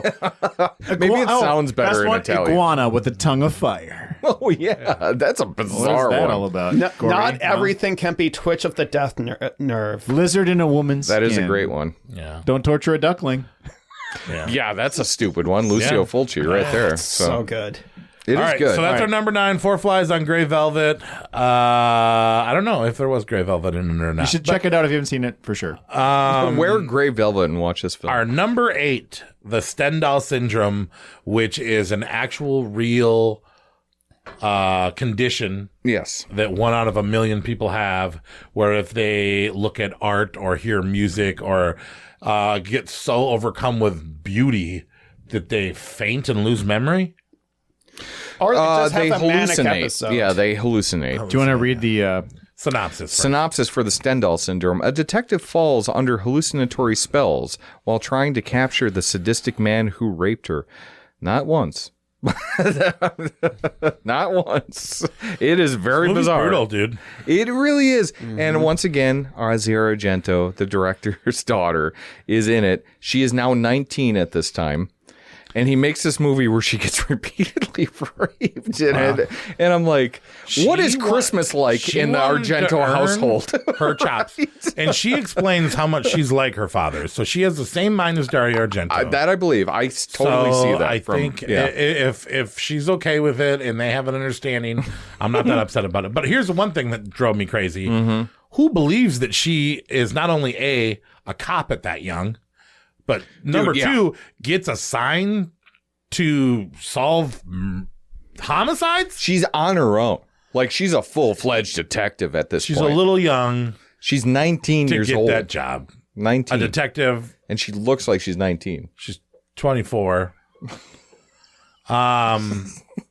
Why did she kiss the fish? Do you remember the fish scene? Yeah, she goes into that's one of her hallucinatory states. Yep. That's the waterfall, right? And then I liked it. I liked the scene. I loved that scene. But I was like, what the fuck is happening? So I will say that this is some of his best directing in his later years movies, post-opera. Right. Post-drama. Post-drama, yeah. Well, yeah, drama doesn't count. Post-opera. Let's go back to opera, because opera was really good. We'll talk about that later. But this has got some really fucking cool scenes in it. This is a fantastic rape revenge film. It is a great movie. I almost feel like it's the It's an anti-rape revenge film. Because, but it belongs in the same categories. I Spit on Your Grave and Last House on the Left. I can see that. Yeah, I think it's the Italian version of that. And the killer's not a mystery, which is different about this one. This is not a whodunit. And he's brutal. This is an exploration of that genre, and I think that it was pretty crazy. And the bleeding mouth aspect really, with the razor blade, got under my skin in a couple different kind of ways. Oh God, yeah. Yeah, in a good way and in a bad way. You're like, I hope this doesn't awaken something in me. So I had been too late. I'd been subscribing, to Fangoria since kind of the late '80s, and so in the mid '90s, I was reading the article about this, and they talked about the plot. Dario was being interviewed, and I was like, this sounds horrific. Yeah, it really is. It is, and too, so though. It is. I mean, it didn't. It obviously, he's seeing him kind of talk about this on paper versus what they actually filmed, I was glad that it didn't quite go to, right? But it's enough that it's implied, right? Yeah. And yeah, I was kind of blown away how I finally saw it was back in the Trauma days. They were the ones who this is a distributed Trauma it. film. Yeah, they distributed it before anybody else did. And that blows my mind that this was nobody else film. wanted to touch it, dude. Seriously. Uncle Lloyd was like, "Yeah, how many scenes of rape you got in there? That's for me." That seems like an adequate amount. Well, and then like the graffiti, the silent part of the graffiti around the walls where she gets abducted and left, and then she starts hearing shit. And And it's Thomas Kretschmann, right? He is Thomas Kretschmann. and Marco Leonardi, who you have some star power in I this think one that too. this is Asia's best performance ever. I could definitely see that. Especially since she's doing like double duty, especially for the second half. Once you get past the fact that she's a detective solving a huge murder rape case. I mean, I don't know. I can suspend the disbelief for her age and whatever. I didn't have a problem. She looks suspending super. disbelief. Yeah, she looks super young, but This is his best '90s movie. Hands in the down. same way that 2001 is, or Sleepless is his best 2001. I had this one above Deep Red. Movie, right? Wow, that's a hot take. That is a hot take. I think this is better than Deep Red. I disagree. I want to kiss you with a razor blade in my mouth right now. I'm a little bit closer to Corey. Do it. Do it. You know what? He's in. I've got a razor blade in my pocket. So can we talk about that? Thomas Kretschmann in this, who is still a very much working actor. You see him in a lot of different things. Fucking creepy. Yeah. He's intense in this film. And he reminds me, and I don't know why this is, but he reminds me of 5 people I wouldn't want to get raped by. Sure. Yeah. Okay. Yep. I've never made a top 5 of that, but I probably should just to be safe. But Thomas Kretschmann. Yeah, I'm like, is there a list where you're like, yeah, I'm okay with that? If it happens, it happens. There is. No, Thomas Kretschmann in this movie, for some reason, he's like a Roy Batts from Blade Runner mixed with Brian Cox's Hannibal Lecter from Manhunter. Okay. Can you guys see that? Do you know where I'm coming from on that? I've seen Manhunter. Roy Batty? Roy Batty. It's not hitting me, but I don't know those characters very well. Blade Runner? Like Rutger Hauer. That was the guy I was talking about. Like, yeah, because he's got the blonde He's hair. got the blonde spiky hair. He's sweaty all the time. He's got the Germanic features. Well, and then the place, I mean, that little cave that apparently nobody hears anything coming out of that cave. Yeah, never ever. I mean, nobody ever goes in that cave. Yeah. But then you have her, is it partner in it? Marco Leonardi? Yeah. Who was... when she reverse rapes him? Yeah, kind of, yeah. What the fuck me? Oh, yeah, it's here we just go. really uncomfortable. Cries. But I mean, he was a big actor at the time. I mean, he was in Cinema Paradiso, Like Water for Chocolate, and the last big one that he's really done was Once Upon a Time in Mexico. But I mean, like, he was in his prime during this, and so like you have some actual good actors made him in this his film. bitch, her bitch. Yeah, and then you have 19-year-old Ozzy Argento. You want to fuck me? Yeah. Well, that's kind of the great. reason why I was saying that it's like a reverse rape revenge film, because is. like Yeah, it's this idea of like this pretty competent police woman who by the end of the film is just destroyed mentally by all the stuff that As he trauma would. It's where Lloyd Kaufman got that end for Terror Firmer. I just Probably. realized Seriously, probably. the self-affirming. Yeah. Well, and that's what was so jarring to me is because like when I finished this, because this is the first time watching me, I was like, For real? I never watched it before. And I was like, does this ending work? But I was like, oh, wait, this is so unique. This is not a normal, typical Argento movie or think any it's great, movie, really. I For love rape that it's revenge, different. too. I love that it's different. Yeah. I think that it's shot well. I think the picture's great. I think the performances are great. I can't think of one person that stands out that did a really bad job. The music wasn't bad. I don't think Goblin did this one. Did No, they? they didn't. No, they didn't. But it was still okay. It was Ennio Morricone who that's was right. the Yep. one who did his score to his films up to Deep Red. So he came back to do this, who is like a very famous composer who did like... Goblin actually did 5 days. but they were under a different Yeah, name. no, but That's Ennio right. Morricone and Goblin was like alternating for a time period there. I mean, and Ennio Morricone is one of the best composers of all time. He's I all right, mean, but he's no Goblin. he's all right. See, for The Good and the Bad and the Ugly soundtrack. I mean, he's got some of the I've most never watched that movie. iconic scores You of know all how you time. But said- you know the soundtrack though, right? Probably. But Yeah. when you said like home karaoke. best film since opera, right? So for a while, Yeah. I was like, well, Stendahl, that's it. You know, and then Sleepless, right? Okay. Sleepless, best yeah. film since Stendahl. I was like, yeah. So he has those little moments, right? Of Yeah. Yeah, he really does. It's just kind of, it's bizarre. He like, after the 80s, he's like, I'll just do one good one a decade, and then everything else, you know, it's just everything else is Panico. Well, that's number Or not 8. Panico, Giallo. Trauma, Stendahl Syndrome. Fantastic movie. Maybe pretty savage at times, but also fantastic cinema. That's right. Our number 7, the one that started it all, The Bird with the Crystal Plumage. 1970. His first full-length film. His apparently, what I thought everyone said, his giallo masterpiece. right. Even though you're saying Deep Red. I think Deep Red But, topped it. I'll talk about that later. This is the one. It's just a little too old, man. I mean, I love 70s films, but maybe not before 73. I don't know. This is barely a 70s film. It's almost a 60s film. Yeah, it is. It came out in 70. But he made it in probably 69. It's There's about- a viciousness to this, though, that That one scene that I like, the one scene that The I really beginning? like, when he cuts that dress right off Right. of her, and it's just whoa. And then there's that, for the 1971. That's and there's the elevator scene, which De Yeah, Palma when he's then with just- Dressed to Kill. Dressed to Exactly. Kill, yeah. Like that was yeah. his. Yep. That should be pointed out is that Argento is like one of the most plagiarized filmmakers ever, where they're just constantly like plagiarizing from Taking each stuff. other. There is no way that Brian De Palma did not take stuff from Exactly. Dario Argento. Yeah, right? exactly. Yeah. But yeah, so The Bird with Crystal Plumage, weird title, right? synopsis. That's what I'm getting to. Weird title, but an American writer vacationing in Rome attempts to unmask a serial killer he witnessed in the act of an attempted murder, who is now hunting him and his girlfriend. So it's a murder mystery with an extra twist. It's a little boring, isn't it? Corey. Look, I'll be honest, it lags during the middle. Yeah. It really does lag during the middle. I like this one. No, I mean it's a good murder mystery. I think it's hands above Cat and Nine Tails.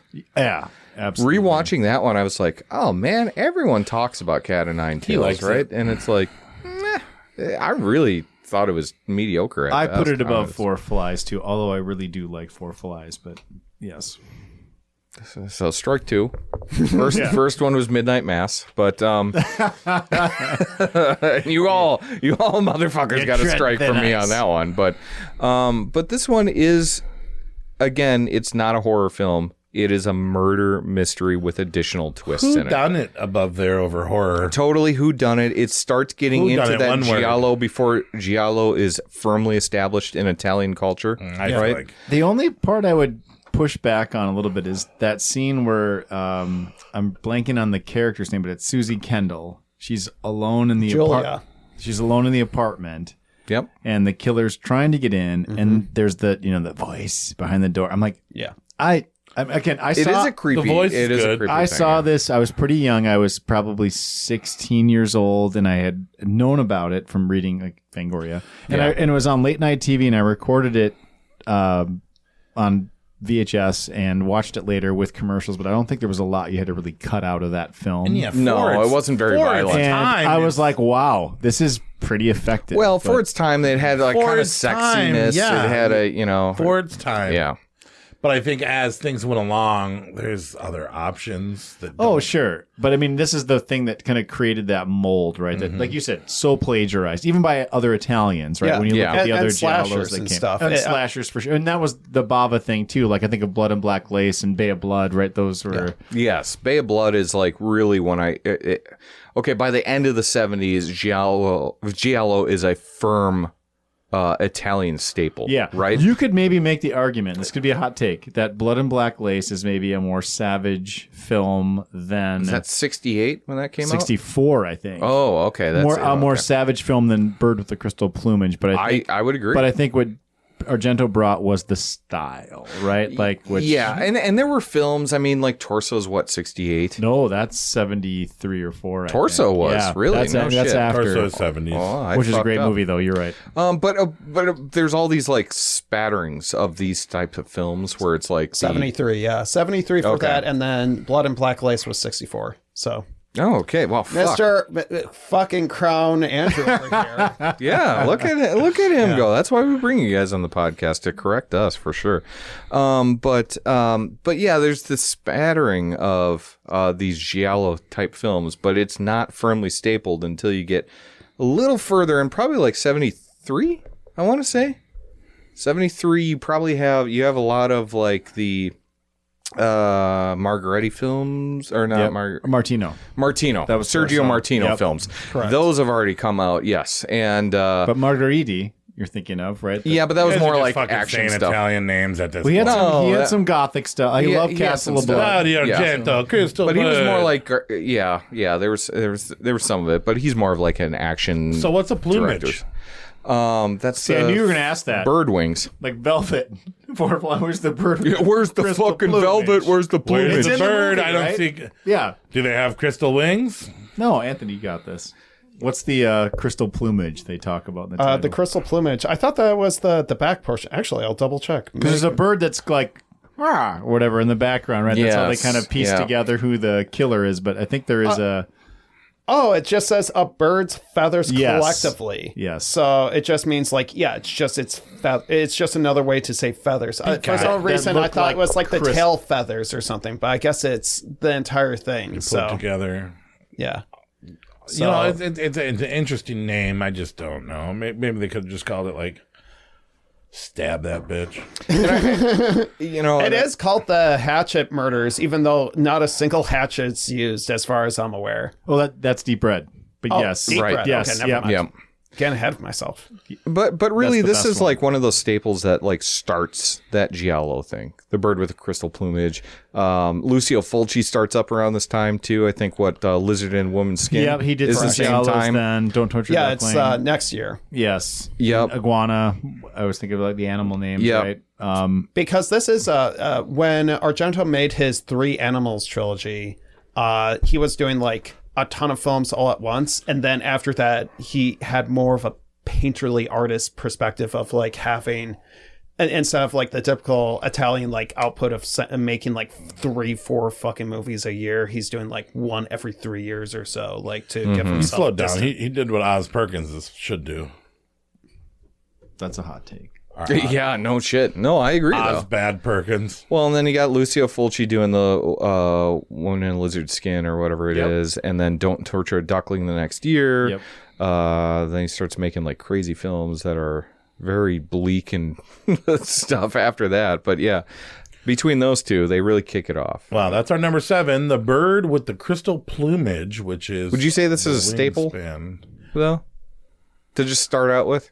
Like, what's a giallo? It's interesting. I think for it's his one first that if film. people want to get a perspective, right, you wouldn't jump into maybe the... Here's your early ones? Yeah. Okay. I think that's in there. Our number 6, the sequel to Suspiria, Inferno. Inferno is an interesting film because some people say that Dario Argento was deathly ill with depression and a disease at this time, and he got... Which director did he get to? Assistant director Mario Bava, right? Yeah, Mario Bava. Did Yes. according to some people, did more of the work. because he was so sick. Actually, I think it was Liberto Bava. Bava, you're right. His son. Yes. I think Mario did something. Was it a visual effect? Mario Bava. He's connected to Inferno. Yeah. Well, so they helped him, but he was sick, and he wrote this in New York City during the snow. It took him long to write it because you have that thing where you're trying to make Exorcist 2. It's not easy to make Exorcist 2. This is kind of the Exorcist too when it comes to Suspiria. Oh, I don't know. Oh, well, in a way. It kind of is. So he was very sick, and it was hard. And he is disappointed with this film. Dario Argento himself, because he wasn't able to be the director that he normally was. This is truly a mixed bag. And also does not have Goblin. It is somebody else, and it matters. The Goblin music in Suspiria. Oh, absolutely. Although I love how classic vintage horror this film is. He comes back with the lighting crew that he used in Suspiria with all the deep blues and the underwater room. Oh, it's so good. How does that even exist? The floating corpses, the screams, the females in this movie did so great. It has this vibe, this atmospheric, spooky graveyard vibe in this house, and whether or not it's hard to follow or not, I don't know. But yeah, the ending's goofy. It is hard to follow. That is one of the flaws of this film. Is the rain? It starts off like heading in a direction of like, oh, this is going to be a Suspiria, sequel. Well, and that's what it is. And that's what it is. But it does like kind of slow Suspiria. It really slows at some point. Slow Suspiria. He had hepatitis making this film. Which one? That's important. That's really important. But he got it from the film. Dario be fucking maybe. Did he get the bad one? Well, and I think this was right after Daria Nicolodi divorced him, right?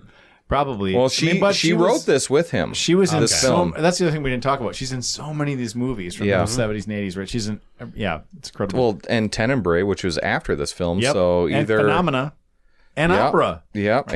Yep, that's true. So they must have been on good terms at least. They got divorced in Phenomena. Oh, okay, that's the one. Yeah, they're not married in Opera. So she gave him hepatitis. I don't know. It's like, what are you doing? I don't know what kind of hepatitis. Oh my God! He look was at sick it. and he didn't have C and as much. But you can see it. C and A. He has both of them. But you can notice his absence, and this is what I'm trying to say, guys. You can notice his absence, that he was having his assistant director do most of the stuff. Yeah, he was not happy when he was super depressed when he was writing this, and then you're trying to follow up one of the greatest horror films of all time in Suspiria. It's not easy to do. Dude, I like to put this film on, background it, not try to follow it too hard, look at all the spooky imagery, watch the girls running around screaming. I actually think this movie is great, but I do think it is not as Dario Argento is. It's very Lucio Fulci-esque, where Mario Bava. Lucio Fulci literally said that of his movies like The Beyond and stuff, he's like, no, The Beyond and Inferno are absolute films where it's very much like it's a reflection. It's like you take it in. It's not so much a story as like a collection of images. And that's what this movie feels like, is that there are some times where you're just like, I couldn't give a fuck about this movie, and then you get this like cool, like the beginning underwater scene. Oh yeah, it's so fantastic, right? Yeah. The colors and stuff. You're like that. It feels like Argento. In the bag and drowns them. So here's the thing. This reminds me of the perfect Inferno is the perfect bridge between Suspiria and Mother of Tears, right? Because you have these beautiful sequences like that ballroom scene underwater, and then you get the freaking gore, right, of the cat scene and the rats and the weird window guillotine thing. Yes, which was Mother of Tears, right? So it actually, if you kind of watch all three, I feel like there's it does feel, and I wonder how much Mario Bava had a hand in this, because it does feel like two people were directing a film, and then they put the scenes together. Because some are interesting, some are not. Some are interesting. So he was probably working on it, and then he had to go lay down because he was sick as a dog. They talk about crazy endings. I mean, Inferno. Yeah. That's a WTF. Like. Well, yeah. I've seen this movie like. Did you read the synopsis? 4 or 5 times. I didn't, but it's the sequel to Suspiria, right? So, but American student investigates the disappearance of his sister and the death of a friend, both connected from New York to Rome by an old alchemy book. Yeah, I guess that's it. It's not true. It's not true. It is a sequel to Suspiria, but I wouldn't really go nuts about that, right? And also, I double checked it was Liberto Bava because Mario Bava was passed away in 1980 when this film released. Really? So, but did he help on the? Well, maybe this movie killed him. Exactly. Maybe he got hepatitis from Dario. He's like, Dario, what are you doing? Well, to I think me? it's because like after Inferno, then Demons came out, and Demons was directed by Liberto Bava and stuff. So I think that him working on Inferno informed Demons, which hot take. I think of the Italian horror films, I think Demons and Demons 2 are my favorite. They're great. Okay, they're fantastic. There's actually Lamberto films, Bleed in the Dark. Yep. From 83, and then Macabre, which I think came out in 88. Those are fun too. The thing is Mario and Lamberto were working so hand in hand. Right. That they were both there, But you're right. I think this is the film that he passed on, right? Like didn't kill him, but he died. He died, yeah. The hepatitis killed him. Yeah. All right, so that is our Inferno. Number 6. It is a mixed bag, but the good parts are really fucking good. All right, we got number 5. Deep Red, also known as what? The Hatchet Murders. Profondo Rosso. Professor Rosso. Is that a Profondo Rosso? Profondo Rosso. Yeah, I got the vinyl. That's good shit. Great song. Great kills. Everybody puts this one so high, and I will say that I put it a little bit low. I sacked this one a little bit just because I don't think that it's sexy, and I don't like the main character. Oh, man. I still think you get the best of Argento in this one. You get his crazy camera angles, his stylistic blood and gore scenes. Sure. First great Dario Argento film. First, the great set pieces are puppet amazing on a bike, or something like so that. Creepy. Instead of Billy I would say from the Saw films. One of the greatest jump scares ever, because it's such a it fucks with your perspective, and it's also like you're looking at it, it's like, what is going on? And it's like, is this a person? No, it's too small to. What is this thing? So I just saw an article. Sorry to digress already, but I saw an article that has the best jump scare in horror movies. What is it? They actually ranked them, and this was number 1. Huh. Do you guys know what it is? Is it the Jaws Bruce jump? Nope. It's not from Halloween. Nope. It is Exorcist 3. Oh, yeah. Oh, my God, yes. The decapitation of the shears. shears and the nun and stuff like that. It's so well done. So well orchestrated. So Deep Red, a jazz pianist and... What? Pianist? A jazz pianist and a wisecracking journalist are pulled into a complex web of mystery after the former witnessed a brutal murder of a psychic. And yes, this is the first time of Argento going into true form, where it's like it has all the Argento tropes. Yes. And this is what you compare everything. It, in a lot of respects, it feels like Argento's first film to me. For most of my life, this was basically Argento's first film to me, because I hadn't seen the other ones for so long until I was much older. But I totally agree. You caught probably, now that you've watched Bird, right? Because there's that same setup of a person who sees something, but they're not sure what they see later, right? They're trying to work through their memory. That's there in Deep Red. And I like how you said... Which is kind of how I feel about this movie, because I always forget this movie, too. Like the killer? Like how the end plays out? Yeah, which is great. The reveal is amazing. What happens in the film, your memory is hazy every time you look back at Deep Red, and you watch it and you're like, oh yeah, I remember that now that I've seen that. But it is hard to recall. Every time, I've watched this movie probably 4 times. Yeah. And I, even this time watching it, I didn't remember who the killer was. Oh, sure. Yeah. That's great. Yeah, I have that problem too with this film, actually. Yeah. And you said the comic, was that part of the synopsis there? No. A sidekick. The wisecracking journalist. Yes, Yeah. Because I feel like that's a part of Bird we didn't talk about either, was that there was those just kind of weird moments of humor. He's always got these like buddy angles, right? Where it's like two people trying to figure out this crime, you know? It's like, should have had a lady as the antagonist. You didn't like... I didn't like him. Oh, okay. Yeah, the antagonist. I thought you were talking about the protagonist. David Hemmings. Yeah, the like British him. guy. Yeah. You didn't like him? No. Hot chick would have been better. Well, you had Daria Nicolaides before she browned up her teeth in Tenebre. Yeah. With cigarettes and I don't know. I think this movie's a little bit overrated, but I will say the kills are great. It is a step above his earlier works, in my opinion. Yeah. And then I think it set the tone for all of his films coming after. But yeah, I'm always so shocked how high this is in so many people's lists, where I think that it just lacked a few things. But you guys, we're talking number two. Yeah, this is number my 4, number 2. my number 8. And then it lands here. This has got so many shades of Suspiria for the things that I love about Suspiria. Do you think so? Yeah, totally different story, yeah. Totally different vibe. But I see the camera work, how he composes the scenes. Music. I'll give you that. Yes, the music would be a good one too. The lighting, all that stuff that I absolutely adore in brutality, Suspiria. I think of. The unique kills. Dispatches people, yeah. Yep, the unique kills. I concede, Corey. Like, I agree. Like, Hemming sometimes is maybe a little much, right? As your, I'm not as your leading for him. man. I kind of right? was like, kill him.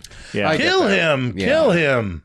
Yeah, I don't really think there's a lot of good characters in Argento films, though. You know what I mean? Like, they're like, that person fucking hit it out of the park. You that's know? literally the, like, a accusation that he levies in an upcoming film with Tenebre, where they're like, oh, your characters are just ciphers and stuff. They're just like, they're there to be witnesses to these acts, essentially. Oh, yeah. Yeah, that's it. That's a good call. Yeah, he doesn't care so much about character work in any of his films, I would say. I mean, there's story. He cares about the character's story, but I wouldn't say like he really focuses on like the characters were phenomenally fleshed out, I feel like. Really? Not phenomenally, but they were fleshed out. I will say, as a giallo, I feel like even though we have a couple we're going to talk about that are rated higher, I don't think they come together as well as agree. Deep Red does. I agree. I think that maybe that's why this gets kind of lauded as his... Plus, it has like a genuine twist that is like, if you are eagle-eyed enough, you would have seen it right away. You can see it. Yeah. You can actively see it. And just the ending and the ending. But I never do, though. That's what I like about it. I never do. And I've watched this probably fucking 8 times before. And like it's so Corey, well fucking hidden. I really don't remember who the fucking killer is. It's a blurry. And, it's a haze. Oh, it's there, but it's great. It's I know what you're talking about. Yeah. But yeah, I never remember that. And the it's reflection so cool. in the picture. Yeah. Yep. And also, I would say, in addition to the greatest jump scare ever, I feel like that one guy who gets killed in the lounge is just so brutal because he's just getting his face smashed against the wood. Yeah, it's brutal. like, it's so, especially for the 70s, if you compare it to like, this is from what, 75? 75. Yep, 75. Yes. So like 75, like what's happening in the States is like nothing coming close to that in terms of brutality. It's the scalding in the bathtub. We ranked it at number 4. I was going to say, it's interesting that you ranked it higher in our 75 episode than you did now. Oh, I mean, that's cool. I mean, well, I don't know if that speaks to 75 or not. Yeah. I mean, you know, but like, but you seem to way more enjoy it than now. I was actually surprised for you to put it at bad movie, 8. but I'm just saying in comparison to his other work, it was missing things that I loved. The things that I love most about Dario Argento films, this film doesn't necessarily have. But this movie's great because it, like I said, it has good camera work, has great kills. It just has a shitty main character. And it's not sexy. So I don't know if this is my hot take too, but like, it's definitely not sexy. I don't. Yeah, it's not for sure. But I don't care so much about his giallo films. as much as I love his horror films. You know what I mean? I agree that I don't think he gets credit as being one of the pioneers and one of the main artists for giallo films. I don't see him as a majority giallo filmmaker. But most of his films are giallos. Yeah. Right? Like if you look at like I think just because it's Italian, he's a giallo filmmaker. Well, no, I think people say giallo so much. I think it's giallo. It's the murder mystery part, right? Like Sleepless, the Card Player, Tenebre, Deep Red, the Black Gloves. You can tell that he was Glasses. inspired by giallo, but I don't think he's out there trying to be a great giallo filmmaker. I think he's trying to be a filmmaker. I don't know, man. Like I think if you look at the Tenebre might be a good one, an arguable example. But what I love about Deep Red is this is a perfect handoff between that murder mystery stuff that he had been doing, and then it transitions into horror, and you start getting that gore, and you start getting that surreal stuff coming into it. After this, he becomes a true filmmaker that makes films that he wants to make, and he jumps back to giallo every once in a while. But I don't think Stendahl is a giallo. I would argue. But you know who the killer is right away. But there's the twist, right? Sorta. I didn't know. I didn't know. The first I don't time think I watched Stendahl's a giallo. I would not classify it as giallo, just because, like, it's. I think another component of it. I don't think it's a horror film. Would you classify his movie Giallo as a giallo? Oh, that's bad. No, no one would. That's not going to make me, a the rank. straight horror would be like Suspiria, right? Inferno, Phenomena. Well, that's supernatural horror, right? Yeah, but I don't think. And I think those work so much better. I think he goes either for that or he goes for that giallo template. Although I suppose people argue about Suspiria being, but there is giallo, a surreal right? and that's influence because he was in Phenomena that too, world. right? Yeah. But that's one thing that I love about Deep Red so much is you kind of get that surrealist, dreamlike quality in a giallo murder mystery too that you're not getting in Bird with Crystal Plumage, Cat and Nine Tails, Four Flies on Great Velvet. You know what I mean? All those early films. It does have that element of it where it's like it almost there was Black Glove there was Black Gloves. There was Black Gloves. There's Black Gloves, and that's his trademark. That's his signature. Is having that's the Black not his Gloves trademark. I see. I disagree. I think that surrealistic quality of like that whole dream-like. When you kill somebody, you wear gloves. That's his. Most of the gloves are black. We haven't even talked about the fact that most of these early giallos were all females, right? Killers, right? Like Bird, Four Flies. Yep. That's just real life, bro. Deep Red, right? Like so, yeah. That's just real life. The real killers out there are ladies. Lady killers. Yeah. Like yourself. All right, is that it for Deep Dread? Can we move on? Deep Dread. Deep Dread. It's a great movie. I know that Corey really didn't like it, but I still think it was my number 2 and your number 2. My number right? 2. Yep. Yeah. So all right. So our number 4, Opera, the last great Dario Argento film, according to many. This has a little bit of a 90s feel. It's a futuristic, but it's late 80s, and I think this film is awesome. The soundtrack, the metal, the hair metal mixed with the goblin, with the extravagant sets, with the that Dario Argento, Stanley Kubrick, the lead actress in this film too, wouldn't speak to her unless he was directing her, was mean to her. He kept on wanting her to show more nakedness, more thing, and then he ended up developing an awful relationship with her. It's only recently that she's talked about the film. Yeah. And then she's like, well, she appreciates what he did, just like what's her name in The Shining? Shelley Duvall. She appreciates it, and she said that she hugged him at the end, but he was very angry with his lead actress, and he wouldn't speak to her. He wanted her to show nipples. She wouldn't show nipples. This, that, but I don't know. This is a future. I think this set the tone for even some of the screams in the world. I loved who I did guess the killer, but I love who they picked for him to be. I love the music in the background. I love the deaths were ultra creative. Whether or not the nails in the eyes would even work. I like it. I think you'd still be able to close your eyes, though, right? Yes. Probably. I like it, though. I think it's so... But it's so awesome. It's and how he so catches her awesome. over and over and over again and puts her in that same situation. He ties her up. Yeah, so this makes is for her the watch. listeners. Ties her up, makes her watch, tapes nails, so like a piece of tape, and then tapes into her eyes, so she every time she would blink, she would poke her eyes with these nails, needles, nails, whatever they were, right? And then so like super brutal, but then he would kill someone in front of her, someone that she cared about, and make her watch. Yeah. It is such a dark concept that is pulled off so cool. That is like what's the synopsis there? Oh, yes. Go on, Anthony. I was going to just say that was a thing that Dario Argento said that he wanted to do to like audiences that were like, oh yeah, I had to turn away to not look at like the horrific stuff that is depicted in your films. And he's just like, no, I just want to apply needles to your eyes so that you are forced to watch. It's a Clockwork Orange, right? Kind of, yeah. And even though he does a movie called Phantom of the Opera, this is kind of like a loose base Phantom of the Opera style thing. But yeah, it's about a young opera singer on the cusp of stardom is hounded, but I can hear everything on your beard.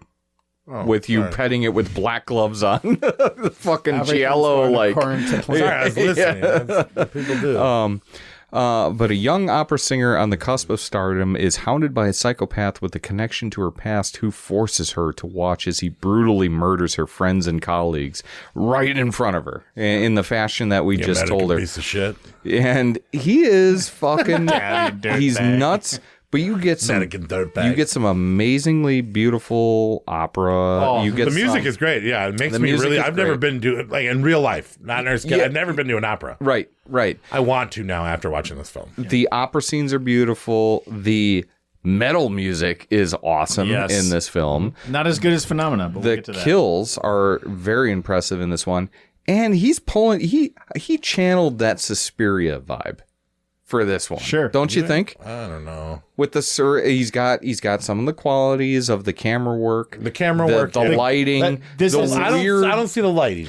The weird sets and things like that where like every time you walk into a room you're like this place doesn't exist anywhere else. You know what I mean? This is quite as dreamlike. This is the last. Not quite as dreamlike. I'll give you that. The last film of that crazy camera work. You think of that scene in Tenebre, which we'll talk about, I'm sure. But that scene where that camera comes down. Yeah. Right? Well, there's a lot of theories that he's very much inspired by that Czech filmmaker who did Possession stuff. I think it's Andra, whatever. Hold on, I'll pull it up.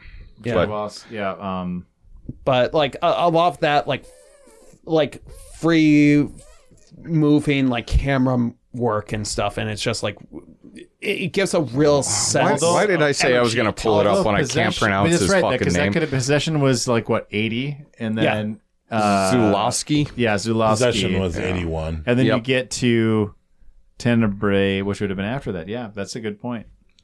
I think as far as giallo killers go, I think this guy was one of the toughest, scariest. But most slasher like.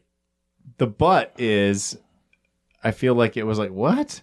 Like versus Deep Red, where there was that clear setup, right? Not clear, but there's that setup there where you can follow the logic of it, and then this turns out to be okay. Yeah, but no, like, I guessed it. I like it. Right, but you shouldn't be able to. But right? honestly, by the time that opera comes around in '87, are you really like going like, oh, he's going to fully flesh this out at this point? Or and I was like, I mean, this is after Phenomena, right? And I was so young, which we'll get to. I was like 13, and I remember seeing pics of this in Gore Zone, and I was like, what is this? Yeah. And I finally got to see it. Well, it was really hard to see for a long time. It was, too, right? and it got released on VHS in the U.S. as Terror at the Opera. Mm-hmm. And that's how I got to see it as a kid. Was that uncut? Yes, it actually very was. Cool. I know. Well, I know that version gets released on a lot of these Blu-rays, but for me, the violence felt very intact. I didn't feel like there was anything cut, and that's what you're always kind of looking for, right? And I was kind of like Corey a little bit, like you talked about, I want more Jaws, right? I want more of this. And I remember thinking like, oh, the murder set pieces are so good. You know, I wish there was more, but at the same time, maybe I don't, because that just kind of keeps you waiting for those like...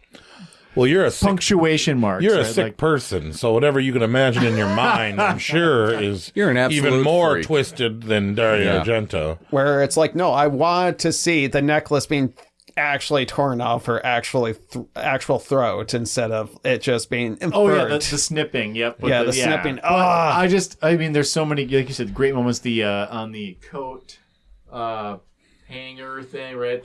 In the beginning where he like keeps hammering that guy's head into the back of stabbing in the hands and the mouth. I mean, it's brutal. I love that, and I love the even though it might be implausible, I love the pins under the eyes. Like it's such a good movie. You said that it reminds you of Suspiria in a way, where I think Suspiria is soft and light, but I think this movie has a grit and an edge and a darkness to it. Yeah, it does. I meant more so with like his kind of like surrealistic cinematography to like all of a sudden you're doing murders and then you'll be like an intense close up of a crow's eye or a raven's eye, you know, and it's got sound effects to it, and it has this real surreal type quality. Do you jerk off before every podcast? Yeah, I gotta let the demons out before you guys come over. I masturbate before every performance. Or anything like that. Yes. Yeah. I actually like where wild Italian dialogue in all of these films. These characters as well, where you're saying Dario Argento doesn't flesh out his characters. I thought that these characters were a little bit fleshed out. I felt like I knew some of them. I think that does help the story. I remember I felt a little sad when some of them died, like when her friend died in that back room. I remember being like, oh, bummer. And when watching her lose these people she cared about, you kind of cared about them with her. Yeah, the boyfriend, right? He was kind of, he was likable. I'm sorry to backtrack a little bit, but the Stendahl Syndrome, I think, is some of the best character development that we ever saw him do with Dario Argento. But that's just one main character. That might be her best role for him. Well, for him, yes. My teen daughter raped several times, and then the scissor mouth, like her richest role. Maybe, right? Like there's more there, like the complexity of it. But tight gloves and heavy metal, and then the way he stuck that scissors in her mouth. Oh yeah. I'll never look at a pair of shears the same. You could taste it. You could taste the scissors. In your mouth. The gunshot to the eye was also an amazing effect. To his ex-wife. Yeah. Yeah. They're like, there's Oscar. Were they exes? I think by 87 they were. So that's the only reason why she did that role was like, oh, okay, if I'm just taken out in this gruesome way, that sounds good by me. I mean, it was great because he followed through with like the bullet hitting the it's amazing. Like, whatever that then the bowl phone, or something like that. Yeah. Was it a phone? She can't call out then, right? The fire scene was actually pretty fire too. That's right. The fire scene was pretty fire. I know the ending gets criticized, right, with the lizard and the whatever, but I don't mind it. Oh, like the scream, like, oh, we killed the scream killer, and then all of a sudden they're free, and then they're like, oh, he's back. Yeah, but he only has a little Remember mark. at the end after they've the police have caught him and she's just kind of rolling in the grass and there's the lizard that's caught between the stick and she like releases it. Well, there's a huge ambiguity whether or not she's like really like if she would have been down just to go with the killer. Essentially, she was tricking him. I think so. Yep, she was tricking him. But there is like an element of it where she was like, oh, I didn't want to be with the director, the opera director. He wasn't that like bad. Stockholm syndrome, maybe kind of. Well, I don't know. She comes back and she makes it very clear. I'm not like my mother. Blah blah blah. You know, on the mountaintop. So I don't mind the ending. I guess Goblin did a great job, and they did the same thing they're going to do in this next movie we're going to talk about. Number 4, that was opera. Number 3, way to segue. By the way, I want to give to Anthony. The killer in opera is one of the main dudes in Demons. Demons, yes. Can we also acknowledge that Anthony here was brought on this podcast not because he has such great movie knowledge and he's so articulate in his thoughts on movies, which you are. French? You are a great guest, but because he very much looks like. He's the closest thing that we would know to Dario Argento. He's a little Dario Argento. He's our little Gento. Lil Gento. Yeah. Lil. Is Hey Bear? Well, fuck my segue, by the way, since that was actually a pretty good segue. You had a good segue. You had an amazing segue. Well, figure it out again. They got cockblocked. But Hey Bear is French name, is it not? French Canadian, yeah. And so Lil Gento, where are you going to go with that? He's got his Italian lips. He's got kind of a French schnoz. Oh, those lips. He's got bushy eyebrows, just like a Frenchman. He's got a huge dong, like most Frenchmen. Oh yeah. This is a segue. Here we go. Here we go. Is it? Grazie. 2. So, but Little Argento, Dracula's Argento, I think is a good Little name. Argento, yeah. LILRGENTO. And not only does he look French and is French, but he also is hung like a monkey. Number 3. You know, boom. There it is. Podcast Jesus. Yeah. Number 3, debatably. Capuchin? Well, guys, I'm trying to get to the next film. Yes, let's do all this. right, this is ridiculous. Yes, a monkey, yeah. Think about the listeners, how much they're hearing. How much they're having fun.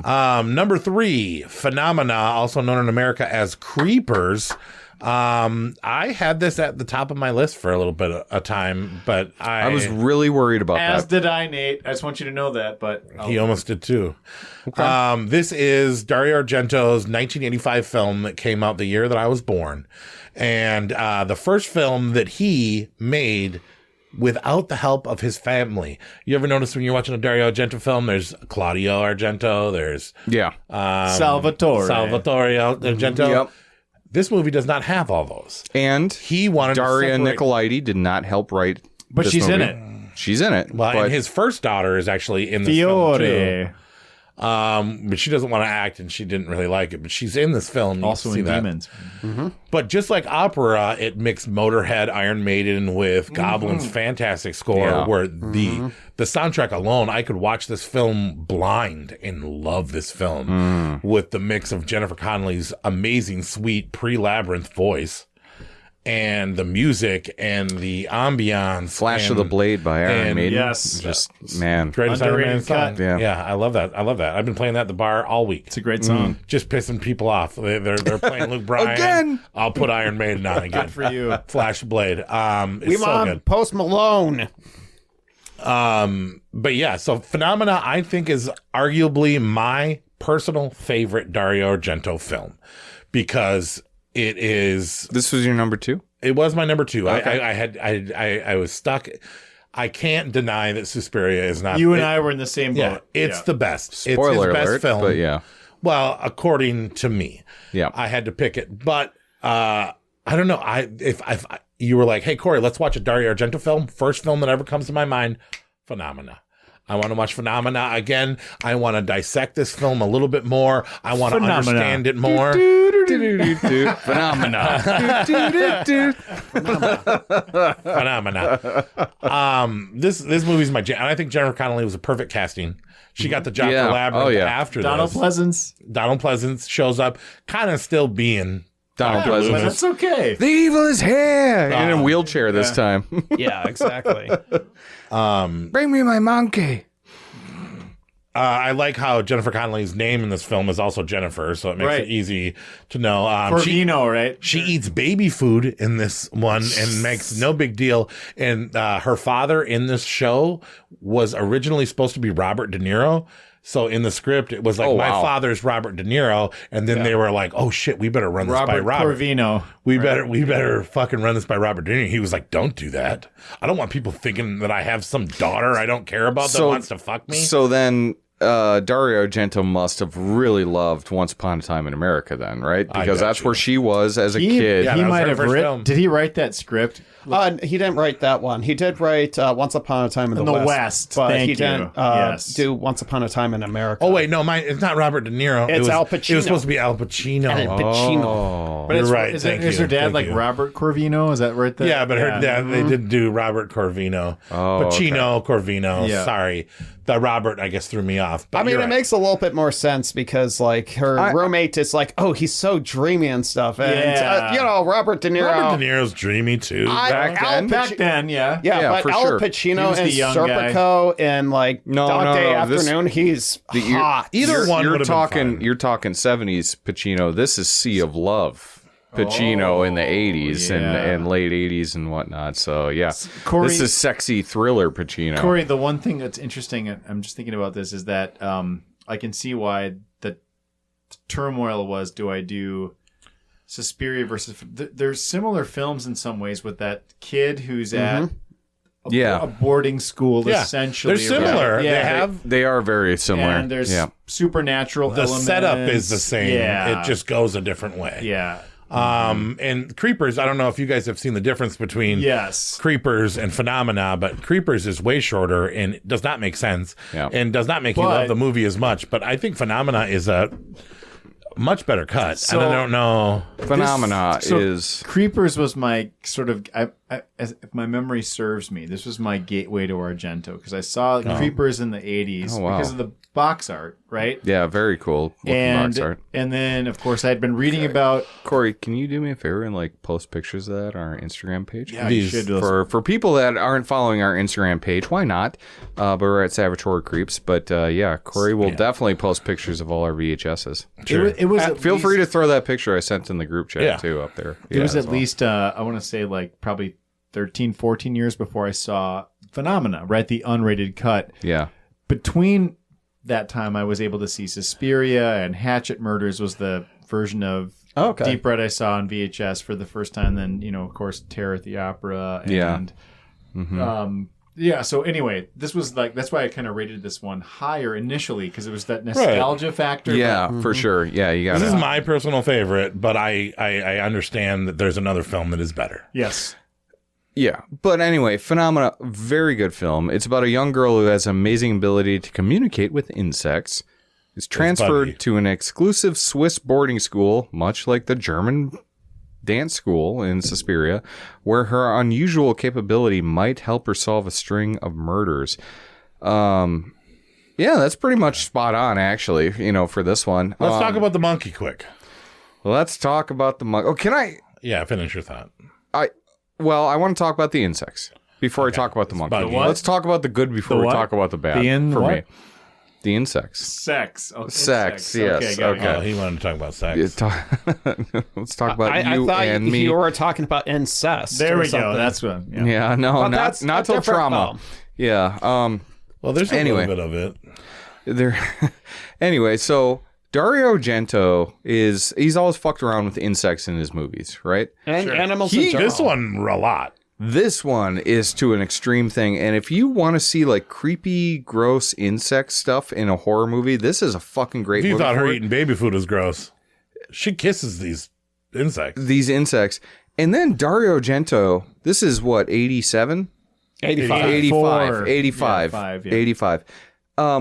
He's going to great lengths to get the shots that he wants in this film. So I'm watching that Dario Argento's World of Horrors, right? Yeah. And so they're going behind the scenes in this film. So he ethers a bee for this one pivotal scene where she's in the car, right? He ethers a bee, performs a surgery where it removes the stinger, like a safe surgery, so it's still alive. Then attaches a wire to it, so as it flies, he can control. You can see it trying to sting her too at times. Yeah, but it's got no stinger. Right. So he drugs this bee, performs a minor surgery, takes the stinger out, attaches a wire to it so he can control it flying, and then he gets this one shot that may or may not be needed for the film, but it's like the guy fucking is just doubles down on the insect horror of this film, and that's one thing I thought it was awesome about. Yes, I need the bee to crawl across Jennifer Connelly's. This bee will not fly how I want it to fly. They just puts a little fucking rag over its face. I think the bugs were great. It gets full-blown horror at the end. It's awesome. Well, let's talk about the monkey now. Okay, the monkey, the true star of the film. Was he needed? Did people just love monkeys in the late 80s? Yep, they loved the monkeys. Mid-80s. Because he doesn't actually, he does one thing that's very important. Yeah. But if you would have took the monkey out of this, it would have been the same movie. Which year was Any Which Way But Loose, The Right Turn, Clyde, the Clint Eastwood stuff? Maybe fuck that. What year did Shakma come out? Oh, I love Shakma. Might have been after. Shakma was 90. That's after. I think they were just like, hey, throw a monkey in here, and people like this movie a lot better. I always remember the monkey very vividly. Yeah. Oh, yeah. Because it plays so heavily into the plot. It literally is doing investigative work into the trash can and stuff. So, but anyway, proceed. I actually see a little bit of Halloween 1978 in this film, too. Really? Donald Pleasance? Well, Donald Pleasance, but that helps, other things, too, the girls and the age and their interactions and Certain things reminded me The of monkey. it. And yes, Daria Nicolodi dumped him right after the filming of this. That's film. okay. Oh, did this not do well? I am over you, bitch. Well, I think she was probably just pissed off, and then she was like, Wait, you gave me the hepatitis. By the way, when it's not a metal soundtrack, the soundtrack is pretty good. It is the great. Phenomena, the song, or Jennifer's theme. Yes. All that stuff. I listened to in my car. I the got it on all opening my is watch list. amazing. And not just my Horse at Savage Horror Creeps playlist. It's in my likes, an everyday shuffle. Oh yeah, sure. These songs. No, this movie's got a lot of beauty to it. The monkey bit her finger off. Yes. What? At the end, for the final sequence. He wasn't a good monkey, and he literally He bit wasn't a good monkey. He wasn't a good monkey. He actually bit Jennifer Connelly's finger off. They had to sew it back on. No shit. Yeah. Don't fuck with monkeys. Don't put a monkey in your movie. I John agree. Carpenter said it. Dario Argento said it. Nobody went. Yeah, I think everybody loved monkeys. I think they used that in Requiem for a Dream right there. Yeah, oh yeah. The monkey. Oh. The thumb. Or the finger, whatever it was. Jordan Peele made an entire subplot saying, yeah, don't use How monkeys. did she solve the case faster than all those Italian cops? What's wrong with Italian cops? Well, literally, there's that There's a scene history of that in where, giallos. where he shows his badge and it just looks like he just smashes it to the camera. He's just like, it's the police, and he just smashes. So I wonder if he just smashed the badge into everyone's face every time he interviews them or something. Or just gets captured and gets locked up. And you were going to talk about the horror of the end. Yeah, it's a What were you going to say? full bore horror, man. The thing. Okay, there's Full so chimp many. horror. There's so many. Yeah. Still, Not there's full so many horror. things I love about this movie. Is that you? Why'd you make it number 8 then? I will tell you. I'm getting there right. because of. You have Dario Argento in prime Dario Argento form with the lighting, the camera work. They feel the surrealistic vibe. The Swiss Alps and stuff like that is a great fucking setting. It's so gorgeous about it. The soundtrack, amazing. Okay. The horror, amazing. Okay. Donald Pleasance in a wheelchair. It's all I've ever wanted. It was On just and up him and down those without steps? functional legs. On that chair-o-matic? If he was in Halloween without functional legs, I would have loved that movie even more than I do already. Okay. Where's the butt? Then you why get don't to you the like it? final 2 minutes of how they wrap up the entire What is film. wrong with it? What is wrong with it? Why you hate monkeys and you hate little people? Okay, hold on. Because I don't want to spoil this movie, even though I know that it's fucking like 40 years old at this point now. Fast forward 30 seconds, folks, at home. Okay? Starting now. You wrap up the entire killer and the entire storyline with a monkey and a razor blade. That's awesome. That is so sick. That is so bullshit. That's awesome. That is dude. bullshit. No, that's he awesome. gets revenge for killing Donald Pleasance. What was he? What she should have made it another. He comes out of nowhere and He did not come out of nowhere. He came out of He had to fucking nowhere. escape into the house, out of the house. That monkey was working behind the scenes the whole time. Even worse. So now you're saying that there's a monkey out there stalking people? Didn't bit her finger off. Is this a Deus Ex Machina, Nate? I don't know. I think it's a good. I think it was a dope twist. I think it I might be fucking one of hate his it. best twists. Okay. All right. Better well, than the now deep we're red twist. Okay. Well, now we can't talk about the twist because it's been 30 seconds, but it is. It's not better than the Deep Red twist. Yeah. So the only other thing that It's so silly. Isn't it silly? No. I think it's cool. Because Deep I Red think isn't the it's twist, awesome. right? It's there. it's an awesome ending. I like it. It It's is an awesome stupid, ending. but it's awesome. I'll never forget the ending. Oh yeah, Well, I won't forget it either. the kid I running, forget a put it lot of down the my other memory. that kid running out with the spear. Oh, And the my monkey. God. That's great. It's great, dude. And then the slice. Yeah, no, I mean, great kill Yeah. by I don't know. the killer. I think I'm more right. I think I have more right to sack Deep Red than you have to sack Phenomena. This is a silly ending. Because we sacked it the same way. Did we really?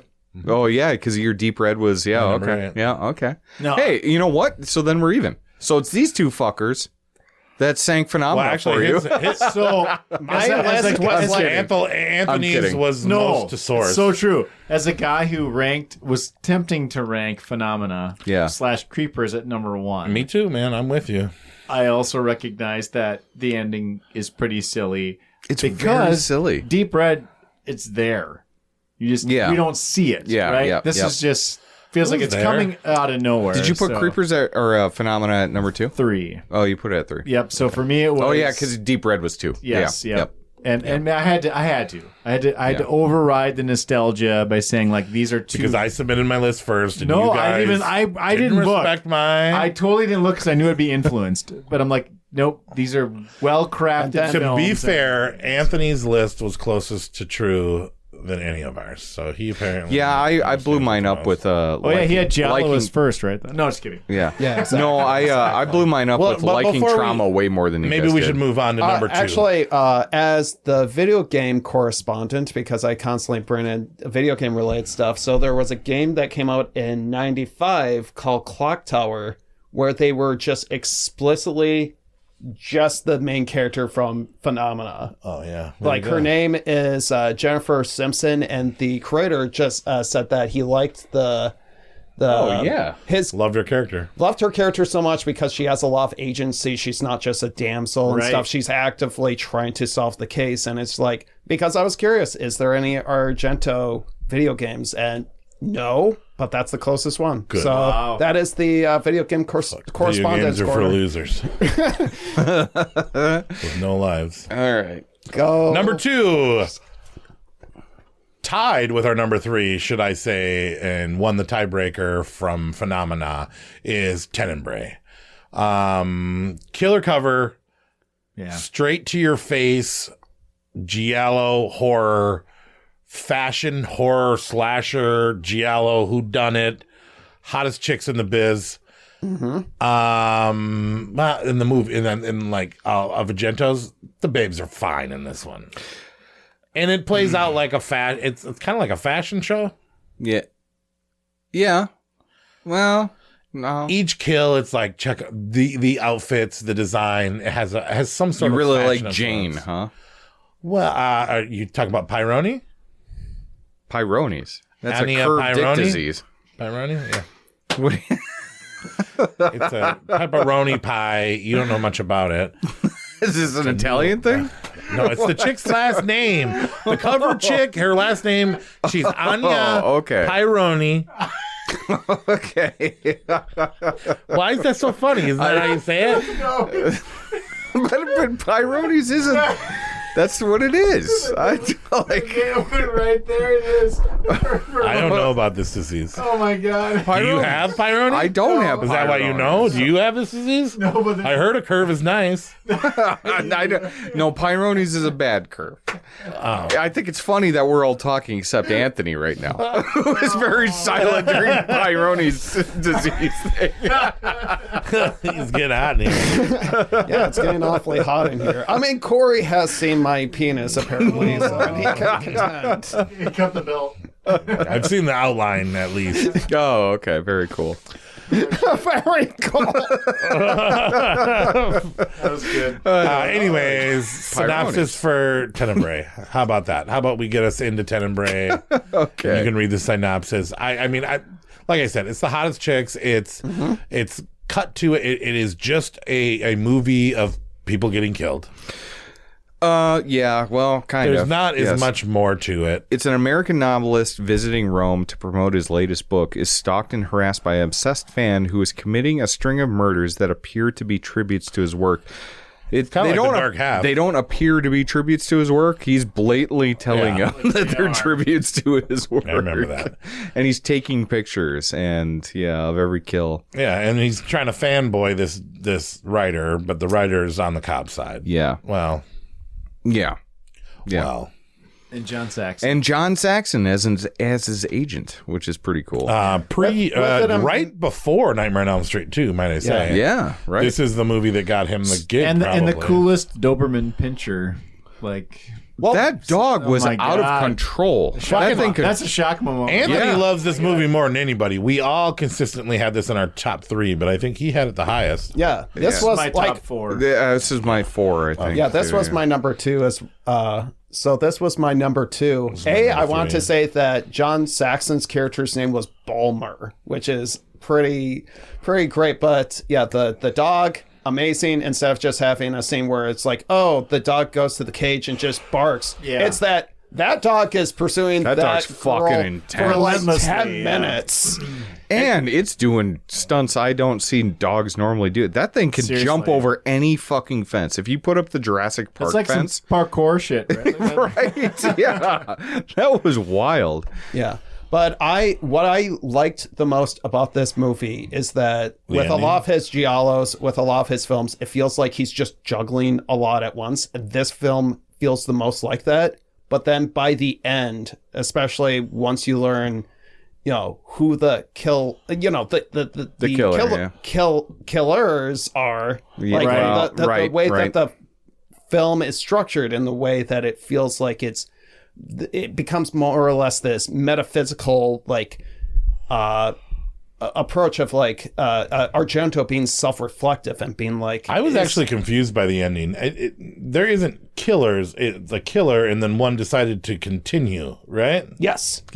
So he was the killer. It was and a then he copycat almost, like, okay. right? Yeah. Yeah, but they were never working together. But yeah, No. Yeah, Okay, that's what and actually the movie is very neatly divided in that the first half it's the killers using a razor, and then the second half, like you see the it starts with an axe, and then it's just an axe throughout. Yeah, they kill John for the Steiner, end. and then they kill the Arma, the Jane. white wall, right? Yeah, Jane. Yeah, it's just Yeah, exactly. Fucking Jane Pyrones. Right? Her fucking last name. the music, the soundtrack, fantastic. Yeah. Yeah, it's great. To the point where it was sampled by another dun. by Justice for one of their songs, but it has a very like Daft Punky, like, you know, that synth, like. Can we talk about the two lesbian kills? Oh, sure. I was gonna say this is the same thing. The completely self-indulgent but amazing 2.5 minute camera track, right? Like it's up and down the house. Yeah, is fucking so cool. Yeah. That's some of his best camera work that he's done. Very cool. Yeah, the fact that that sequence produced 2 of the kills that are on like 2 separate posters for the movie, which is like, because it is so visually striking. It is the shirt. Yeah, and it's not my favorite kill. That Corey, shirt scene that's on the poster, I though. like that shirt. What's your favorite? No, I do too. You said the cover for the film. You're like iconic. I'm like the one with the head back and the hair and the sliced neck. Not the the one shirt. that in Germany they put a bow around the cut on her neck. If you've ever seen the German, it's on Letterboxd. If you're a Patreon, you can change the pictures. Oh, I'm a pro. Yeah, I know you can't change stuff. But in Germany, they thought that was too grotesque to have on a cover, so they actually put a little red bow around the neck of the girl. But yeah, the one with the head back and the hair down, and it's a great cover. I like the shot between this one. Yeah. Oh, the bow! You got the bow. Yeah. We should have saved this for Christmas. Apparently, been like, wrap it up in a bow. Yeah, Tenebre I think is awesome, and like I said, I don't think that there's a lot of story there, but it's just like cut and dry for badasses. So like it's kind of like sometimes you want to listen to metal and maybe hear some of the lyrics, and sometimes you just want sludgy metal, and this is just like sludgy, high, cool looking, fancy, super pink blood. Like that's not real. That's not the color of blood. No, but he does it so well. I mean, if you Jane Pyrone's kill is just fucking it's unreal. It's very savory. If you just want to watch really cool looking kills and just watch a true giallo without it's candy, it's junk food. I mean, you still get the twists. Yeah, the giallo twists in it. I put Deep Red higher in my list because it makes a little bit more sense. Yeah, yes, it makes a little bit more sense. So. But sometimes with giallo, the thing that matters is not whether or not it makes sense. It's the feelings. How it makes you feel. And how it makes you feel. Makes you feel inside. With all the women, with the boobies. Boobies. Anthony, before we... I like a couple of meatballs and a pile of Excuse me, Lil Argento. Why? So you put this at your number 2, right? And all of us had it lower. Why was this the one that... we were all unanimous on our number 1 tonight, right? Yeah. We were all across the board, so we'll get there. Just like a giallo. Why is your audience probably saw it coming, right? What our number one is. Yeah, you would. Yes. You would with that. But why did you have this as your number 2 above all other Gentos? I think it's the combination of like the build up of different themes and the kills and the environment, the cinematography. I feel like that it feels like of a piece that is like the most well realized of his. I think films. you got to give credit to the year it was made as well. 82. Yeah. Yeah. That was a great year for horror. Horror was thriving, and it's key. But And, he's rebounding from Inferno Tenebre was my in number some 3. ways, right? Yeah. Yeah. And this is Like probably his most slasher so far. Yeah. There's not that much mystery. And if Inferno was kind of a step down, he was like, all right, fuck it. Yeah. Right? Like, yeah, exactly. Let me show you how badass I am. like 5 days. I did 5 days. That bombed. Fuck it. Deep red. Yeah, right? I didn't get He to was that really one, but- sad about 5 days. He really cared about. I mean, it was a comedy Was that with well, a rape in it. I've seen it. Did you watch it? Did you watch it? Yeah. Yeah, Like- it's not a bad movie. Watched all of them, man. like all good comedies, they have a rape scene. Yeah, what the hell? long time There's ago. nothing funnier than rape. Well, anyway, it was very comedic. Though. I guess They were like, Dario come on, learned- come on, come Yeah, there's on. some of that. Come on, come on. I'm glad he learned his Let me lesson. do it. And then made the best black comedy ever, the Stendahl All right, should we go into the Syndrome. top one? The one that everybody's been knowing? Yeah, we're there. Everybody's been waiting. Hey, number 1. Surprise. Suspiria. Suspiria. Suspiria. It's Suspiria. Suspiria. The only film of his to get a remake. 77, former champion on our 1977 year. Yeah. Me and Nate did a little skit where we put on tights and went and did ballet, drank wine until did. we got fondled. And I think I really get a rough end of the deal in these skits. I will be honest as with of you. late, you've been sort of I've been taking it. the victim. Yeah. Yeah. I like it. I like it too. But so this is about a girl travels to a ballet school. An American girl. An American So it's girl. a fish out of water type of Susie, thing. you Yeah. know her from Phantom of Paradise. Jessica Harper. Yes. Susie heads on there, gets to meet Olga, and Olga's Sarah. mean to her, Sarah, and you get Any some girl really that's name starts with S. It's a names. snake. Yeah. All right. We're dealing with witches. We're dealing with a really great goblin theme. We're dealing with a lot of what the fucks. Amazing We have soundtrack. some really cool, bright, don't make sense deaths. We're running down hallways. We're mesmerized. We're in a dream. We're tripping on the art that Argento made. Every time you watch this film, you notice more. It's got that shining aspect to it where there's so much depth to this movie. And I think he just hit it out of the park, and he wasn't trying too hard. But supernatural horror was his shtick. Apparently, according to Dario Argento, this is a true story that Daria Nicolati's family had talked about for years, and he had kind of taken that lore from his perspective and exploited it a little bit. But man, there's just so much to this witchery and demonic Satan goodness. And you get some really fun. It's a very characters. unique witch story. Yeah. It was originally supposed to be a bunch of 13-year-olds.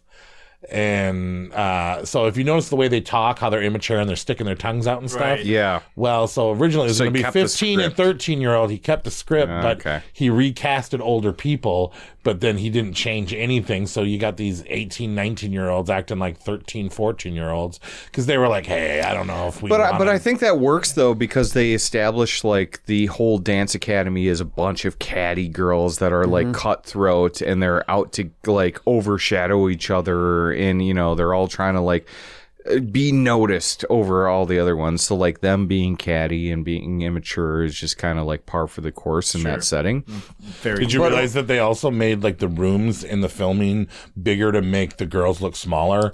The ceilings are higher, the rooms are larger. They used oversized rooms to give them more of a childhood presence as well. So I watched this last night, even though I've seen this a dozen times.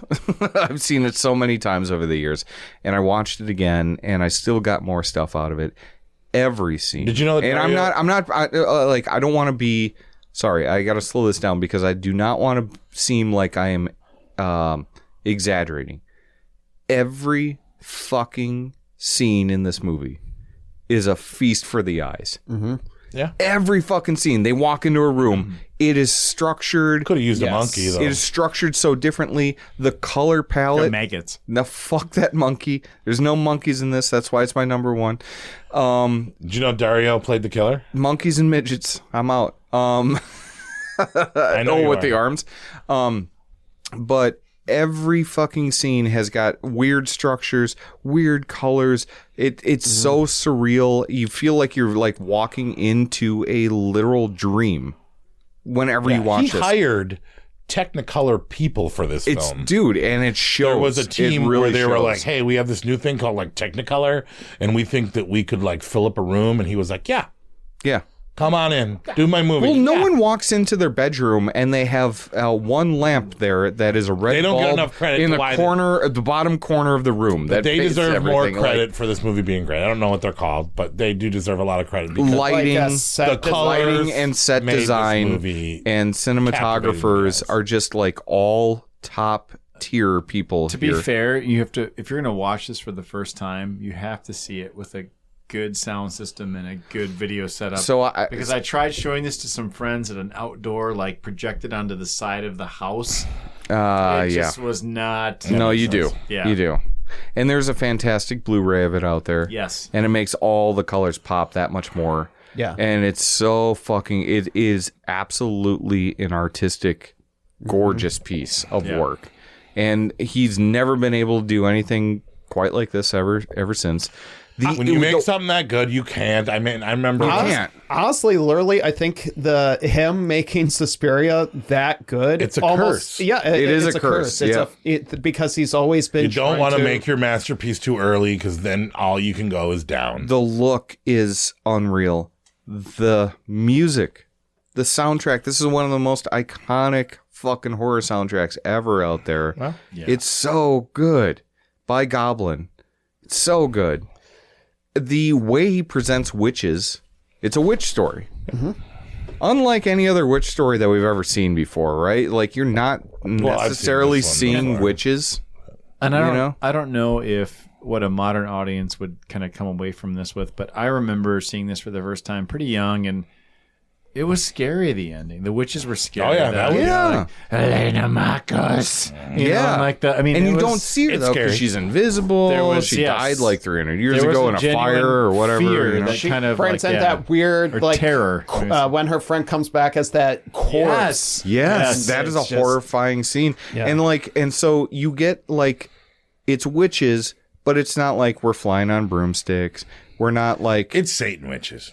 It is because they're doing dark magic, and you don't really see the witches so much as you see the repercussions of the dark magic. Brooms. You know, like the dark magic is able to possess a dog. It's able to bring back a person from the dead that died in barbed wire and slipped which through. By the way, I thought the remake did a nice job of maybe exploiting that element of it. Yes, it's just used very a monkey different. At the end, there's no reason why there couldn't have been a monkey. Put the monkey in the remake. I'm good with that.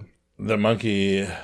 Although Mia Goth has got this. Mia Goth is a monkey. Yeah, she's kind of like an adorable chimpanzee, isn't she? Yeah. We should remake Phenomena and make the main character a monkey, just to make you a CGI monkey, just like Monkey Man or whatever that movie was. Yes. No, I didn't watch. What is it? Yeah.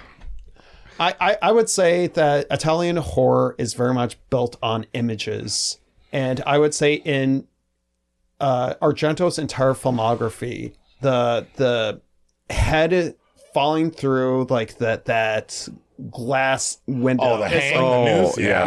That whole sequence. What an opening sequence. Yeah, that is like Fulci's eye through the wood in Zombie that is like Baffa with the. That was pretty cool. We'll talk about that in Hordes too a little bit. It's like it's the all-time like one of the most iconic stabbing images. a still beating heart too. Yeah, and that I mean it's just and it only gets better from there. I'm sorry, but like that throat slit in the barbed wire scene, they're cutting real meat. And it's just a close up of cutting real meat with like a fake the razor skin. wire doesn't have razors on it. No, it doesn't. That doesn't make sense. But they do a throat slitting scene there, and the way they cut to that, where they're actually cutting real meat, It's just so effective. It makes me cringe every time I see it. And it's just, oh my God, like this is the Alien of Italian horror, as far as I'm concerned. I think that, I mean, this is the best that Italian horror has to offer. Suspiria is amazing. 1977, the best he's ever done. It's not questionable. You can't really contest it, even though you want to. You want can't. to? Well, he wanted to too. I saw your letterbox. You had Phenomena at number one for a long time. But But I kept it real. You came to we keep it real. I kept it real. Didn't I? Keep it real. Being able to kind of wade through the nostalgia. Before I recap, keeping it real. Suspiria is awesome. If you haven't seen it, you're a fool. You got to go see it. I don't care how young you are. A fool. You are a fool. Before we recap the winners, let's talk about some movies that didn't make the list. Okay. Phantom of the Opera, I actually quite a bit liked. Everybody's pissed because they took that story and they fucked it up. They made the Phantom not disfigured. He was raised by rats and he was actually pretty sexy. He's fucking Julian Sands. Yeah, he's fucking Warlock. And then they made, the main girl character a total slut. She fucked everybody. Not Asia. Well, yeah, Asia's character. Yeah. Oh, you're saying, okay, yeah, I get it. I liked it. I loved the costume designs. I think that it was cool that Dario had the balls to fuck with that story. Did you like the rat catching machine? Yeah. It was, I liked it. It was my number 11. I don't give a fuck. He had the balls again to film his daughter Corey, naked. to be fair, Corey, I like it. So when it came out, I was super disappointed. Right. I had the Apex DVD in like 99. I think I bought it. I'm like, this sucks. I've watched it since, and I'm like, okay, there's something enjoyable about this film, but it's not my top 15. Argento's Dracula. You can talk all the shit you want in the world about the CGI or Goblin making bad music, but they had Rutger Hauer. They had not the worst Dracula in the world. They just had really bad special effects. Praying Mantis down the road fully. If all four of us grab some beer, smoke some dope.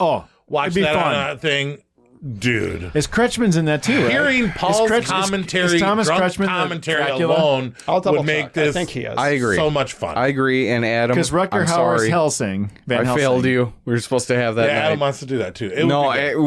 Dude. I need to make up for that. I got to invite all you guys over. We're gonna watch that. What, Dracula? Dracula 3D. We're going to drink some beers. We're going to get Paul really fucked up. Everyone else drinks beer. He drinks whiskey. I'm in. And this will be fun because the opening scene is pretty fun. Adam, it's so bad it's good, dude. Adam will be. I have to invite Adam over the day previous, and he just stays here for a full 24 hours. All right. Cat o' Nine Tails. Patry liked a lot. I thought it was a little boring, a little too old.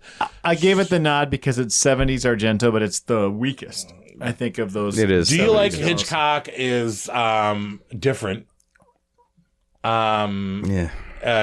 It's like teen horror Argento. I don't know. That's for TV. I think giallo. It was with the name. Yes, name right. Giallo, and they got that famous actor Adrian Brody. Yes, it's the worst. That's the worst Argento. It's film. not a giallo, and it sucks. And the chicks are lame and everything. The Card Player. What a miss there. I don't know. I know. You liked it. I moved it up to like a number 14 on my list. But we only do 13. we only do top 10 and 3 honorable mentions. But it's better than, I had it better than Phantom, Dracula, Giallo. Okay. Yeah. It was weird. It was mean spirited. Maybe Trauma. I don't know. Are you done with your list? Yeah. Well, recap. No, I do want to say shout out to Dark Glasses, where you felt like Argento was about to hit old Argento. Yes. And then didn't. That was my number 13. I will say I didn't like the chick that wasn't Asia, the blind chick.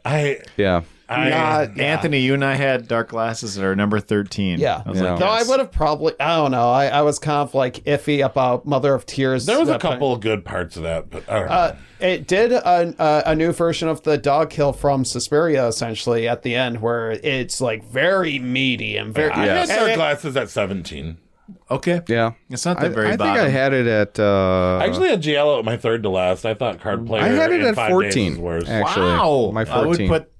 Giallo's the last You had one. Giallo at your 14? No. I hated Giallo. Dark Glasses. Dark Glasses. Giallo is the worst. Yes, thank you. Argento's Dracula. It's not so bad. Anyways, let's recap. I never watched it. Number 10, Sleepless. Number 9, Four Flies on Grey Velvet. Number 8, The Stendahl Syndrome. Number 7, The Bird with the Crystal Plumage. Number 6, Inferno. Number 5, Deep Red. Number 4, Opera. Number 3, Phenomena. Number 2, Tenebre. And number 1, Jane Pyrones. Suspiria. Surprise. That is the biggest surprise of all. There's no surprise, yeah. Let's do awards.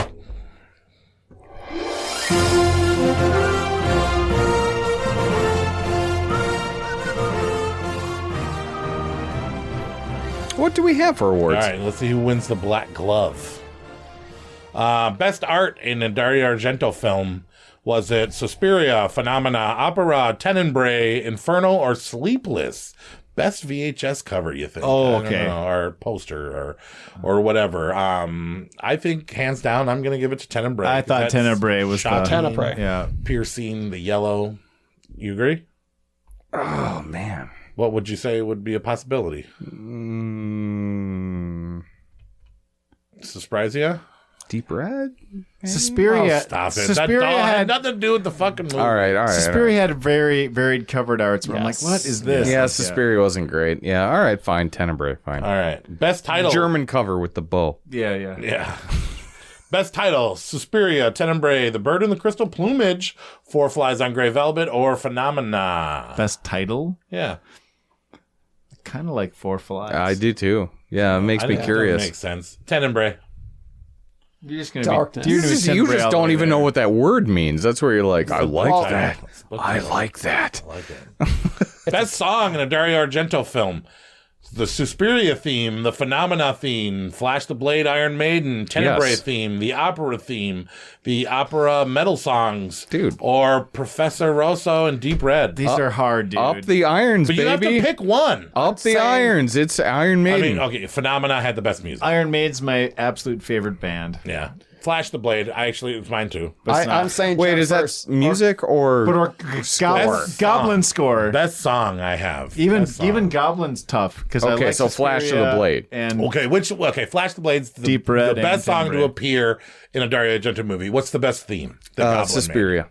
No, it's still Phenomena. I think it's still Phenomena. Tenebre is really good too. It is. Opera's really good too. Deep Red is really good. It's almost impossible to pick. Yeah, I know. It is almost impossible, but Suspiria is the right answer, though. I'm saying. I think you're right. Phenomena for me. I think you're right. Phenomena. I just got to wear down people. So 2 for Suspiria, 2 for Phenomena. For non-metal song.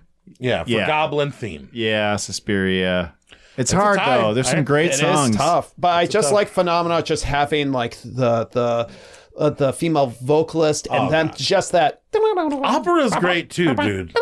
Yeah, it is. Opera's great too. It is. Tenebre's fucking great too. It is. Yes. Power. All right, let's move on. Best effects in a Dario Argento film. Was it Suspiria, Deep Red, Inferno, Two Evil Eyes, or Opera? Best effects. Yeah. And Suspiria, Deep Red. I mean, you could pick something else that's not on my list. These are just my nominees. Phenomena. Suspiria, Deep Red, Inferno, Two Evil Eyes, or Opera. I would say Phenomena just because some of the kills like that. There was that one kill where it's like this in there? spike through the window. Phenomena, you say? Phenomena pretty good. I mean, I picked Suspiria because I was counting also like the set effects with the lights. Oh, okay. Yeah. So I picked Suspiria because I counted. That's an effect too. For sure. Opera's pretty good too, though. But yeah, Phenomena is pretty awesome. I'll go with Corey. It's Suspiria. Okay. But Mother of Tears not even making the category. Right. Oh, sorry, guys.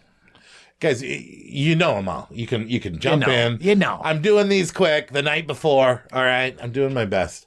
Best cinematography. Was it Phenomena, Suspiria, Tenebre, Opera, Trauma, No. Inferno, or Sleepless? No. It is very difficult on this. I'm gonna say Opera. I'm saying Suspiria. Suspiria. Opera's got cool Suspiria, stuff but Tenebre going is on. pretty fucking cool. Phenomena has great yes, it does. That backgrounds. aerial too, right? Yep. I gotta say Suspiria though because it actually the cinematography brings terror to you. Sure. a character. Well, he's got that like Somehow, wide. He's got a wide fisheye the lens. camera's that he always a uses, too. character in a Dario Argento film, but it's Suspiria. That scene where she's running in the rain in the woods, and you hear that. It's The witches. so well done. Yeah, that looks cool. But I thought about like when after the maggots are in the ceiling, right, and they move everyone into what I don't know what that was, the gym, a basketball court, which is weird to have at a dance academy, but they're all sleeping there, and just like the whole setup of just sheets around this, and it's just a red light over everything. That kind of reminded me of the witch that Revenge comes of in the right to Nerds. sleep. Oh, yes, it did. Yeah. Sorry, the jocks burned down their door. Yeah, so you're gonna have to like. You guys can be here after basketball practice. Exactly. It's awesome. All right, best story, was it Phenomena, Opera, Stendahl Syndrome, Mother of Tears, or Suspiria? Best story. Huh. Best story. Stendahl Syndrome. I'm sorry, I liked the aspect of the disorder and What were the I'm sorry. the twist. I mean, you can pick anything, but Phenomena, Opera, Probably Phenomena. Stendahl Syndrome, Mother of Tears, Suspiria, or, Phantom of the Opera. I really blow that ending. I liked Phenomena's story of the insects. I'm gonna go Suspiria. I love that like stranger in a strange land about type you, of thing. I'm saying Tenebre. I think Nice. Tenebre. It's There very is simple. no story, is there? No, there's a story. The story of this. I wrote books and I kill. Yeah, you know what? There's nothing wrong with that. I thought that's a pretty good story. Best Black Glove. Was it The Killer in Crystal Plumage, Grey Velvet, Tenebre, Opera, Phenomena, Deep Red, or Sleepless? I'm gonna go Plumage. It's the original. It's the OG. Okay. I'm going Deep Red because I really like that twist for that villain. And there's some great shots of like Killer, like the gloves over. I'm the going instruments, Opera right? just it's because Deep Red. It's Deep he Red. was Jason-like, but you're going Deep Red? Okay. Yeah. All right. Best Asia performance, or Best Asia performance, was it So Phantom tough. of the Opera, Stendahl Syndrome, Mother of Tears, Trauma, Dracula 3D, or Dark Glasses? It's Stendhal. Stendhal. That's Phantom it. of the Opera. All the way. Phantom of the Opera. Well, I really believe she was She is fucked, good in that. dude. She is actually good in it. Yep. I loved her outfits. I loved her stoicness, and I loved how she. Can I pick Land of the Dead? Nice. Or Scarlet Triple Diva. X. You're going Scarlet Diva. Right? All right, Crush, Dario Argento film. Was it Asa Argento, Jessica Harper as Susie in Suspiria, Jennifer Connelly as the teen, I know you guys are. Daria Nicolodi, Anya Pironi as Ilsa in Tenebre, Rose in Inferno, or Tanja in Dracula? The chick that got on the cover. Shit box is gross. Sorry. That's it, man. Game over. I am so sorry. Take control. I Who's your accidentally crush? hit some button. Asia Argento or Asia. always. Asia. Yeah. Pironi, man. I'll say Pyrone too. Pyrones. Yeah. Yeah. Well, Pyrone's over big here. surprise, Mr. Silent Type over there. Yeah. Big old curved dick. Captain Hook. Now Corey knows. All right, best male actor in a Dario Argento film. Was it Donald Pleasance, Harvey Keitel, Julian Sands, Peter Neal in Tenebre, Alfredo in Stendahl, Christopher Rydell in Trauma, David Hemmings in Deep Red, Rutger Hauer in Dracula, or John Saxon in Tenebre? Donald Pleasance, baby. You think he's the best male actor? Out of those at that list, yeah. I'm saying Harvey Keitel, Two Evil Eyes. Too over the top for me, but Like Donald Pleasance wasn't? Yeah. Yeah, I was going to say Harvey Keitel. What do you got, as well. Dracula? I'm gonna say the villain from Opera. I thought he did a really good job. So fuck female actor then? yeah, Better fucking hurry up. I will. Best what? I gotta pay. Female actor. I gotta pay. Was it Jessica Harper, Suspiria, Jennifer Connelly, Phenomena, Dario Nicolodi in a bunch of them, Asa Argento in a bunch of them, Betty in Opera, Anna Pironi in Tenebre, or Mimsy Farner in Grey Velvet? I would say Jennifer Connelly. He says Harper. Harper. I'm saying Jennifer Connelly. Yeah, I'm saying Connelly as well. There's a reason why she went on to become a huge movie star. Yeah. I don't know. Best small part in a Dario Argento film. Was it The Monkey, Fuck. Ogla, Gulia, Brad Dourif, or John Amos? Brad Dourif. I'm gonna go Brad Dourif. Not Dourif? Nope. I'm But only, you liked it that I called him that. I do, but I'm also picking him just so I can set the record straight that that's not his name. Brad Dourif for you too? Or the monkey? I'm going with the detective in The Bird with the Crystal Plumage with the shortest mustache ever. My God. Yeah, the little Hitler mustache. Was he the one that also was like, okay, we can't possibly rule out that this is not a pervert? Oh, yeah. Yeah.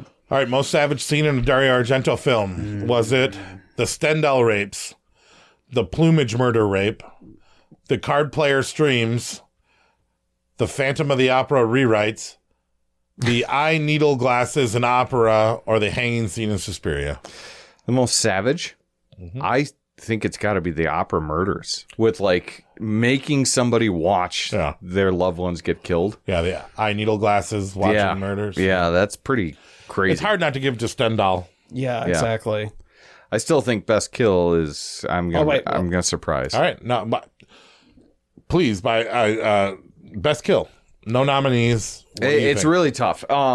Because the opening of Suspiria is so fucking fantastic. Yeah, but I think the most effective one, honestly, is that throat slit that I was talking about. It's a close-up. I'm telling you, watch it. It's a close-up. They cut meat. There's no blood. They're actually cutting into meat. Yeah. And they put like I think a foam neck over it type of thing. Yeah. But it's real. So like when the wound opens up as they slash into it, it's so authentic. You know what I mean? It's just... What about you, Dracula? Creeps me out. I'm saying Tenebre is Jane's death, where she gets her hand cut off. Jane Pyrones. Yeah, Jane Pyrones. And the fan of blood that goes over that white wall is amazing. So I don't know if it's pronounced Pyrone, but it is spelled Pyrone. Pieroni. You know what? I'm not even looking it up. Well, I don't know. You've been on such a roll of pronouncing names correctly anyway. My favorite death is actually opera. When the he gets second his one? eyes eaten out. No. Oh, okay. Oh, okay. I actually love that. I mean, the guillotine window. Yeah, that's great. Is pretty great too. That's Inferno. Right. Because for opera, the second kill, the one where it's the naked guy or the guy in his boxers and it's like stabbing into his mouth and stuff. Yep. That one I liked quite a bit too. All right, Andrew, what is your favorite kill from a Dario Argento film? Okay. We stalled as much as we could. Thank you. What are the options? We're treading water here. You got to come on up with it. We're in the beginning of Inferno, treading water. What do you think the best? Yeah, what was your favorite kill? What's the one that stands out? That's not right. Okay, there you go. There we go.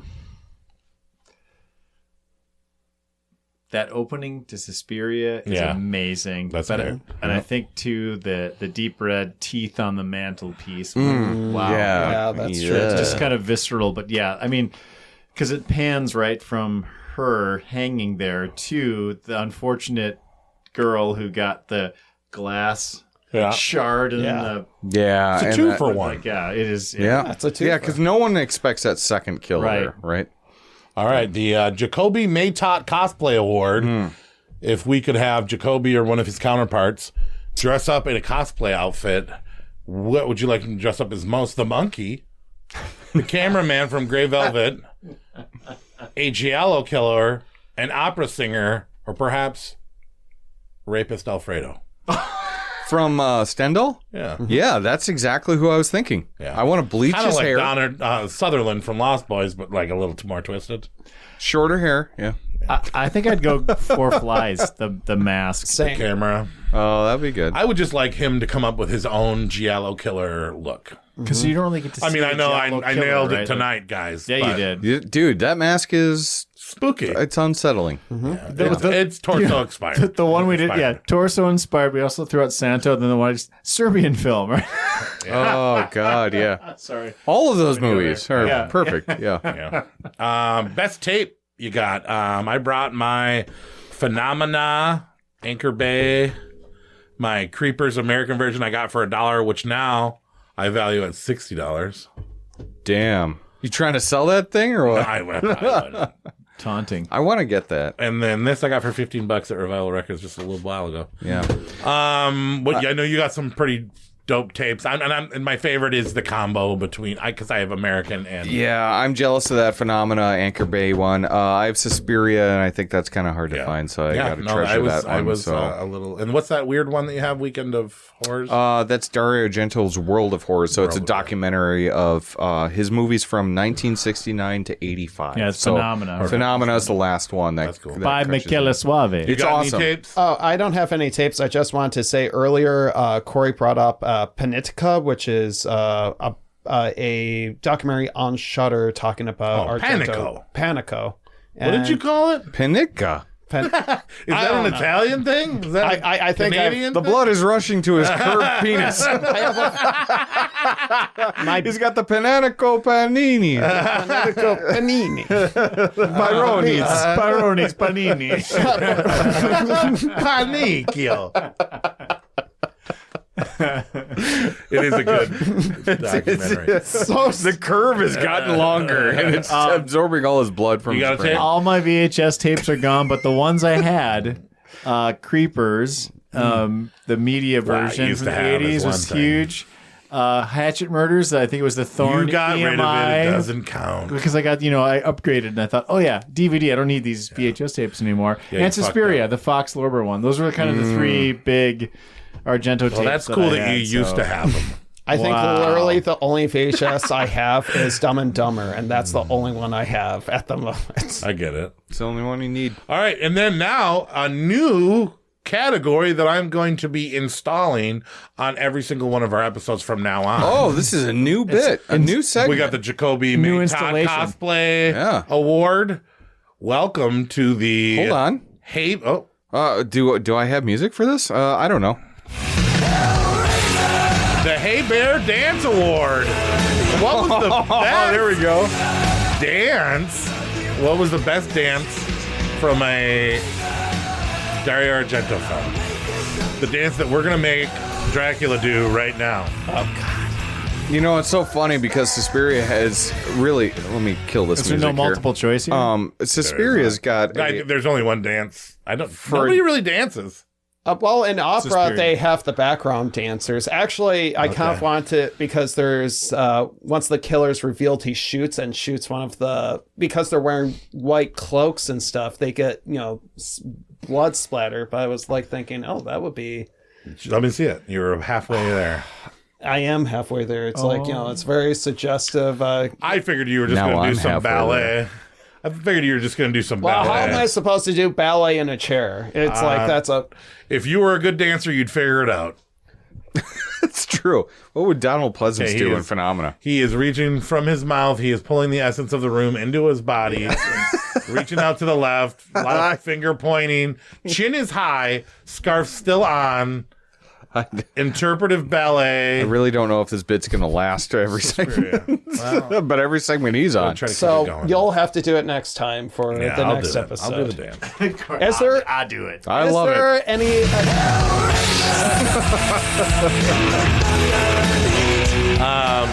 All right, so coming up next in horror films, it's a little bit after the 1st of December.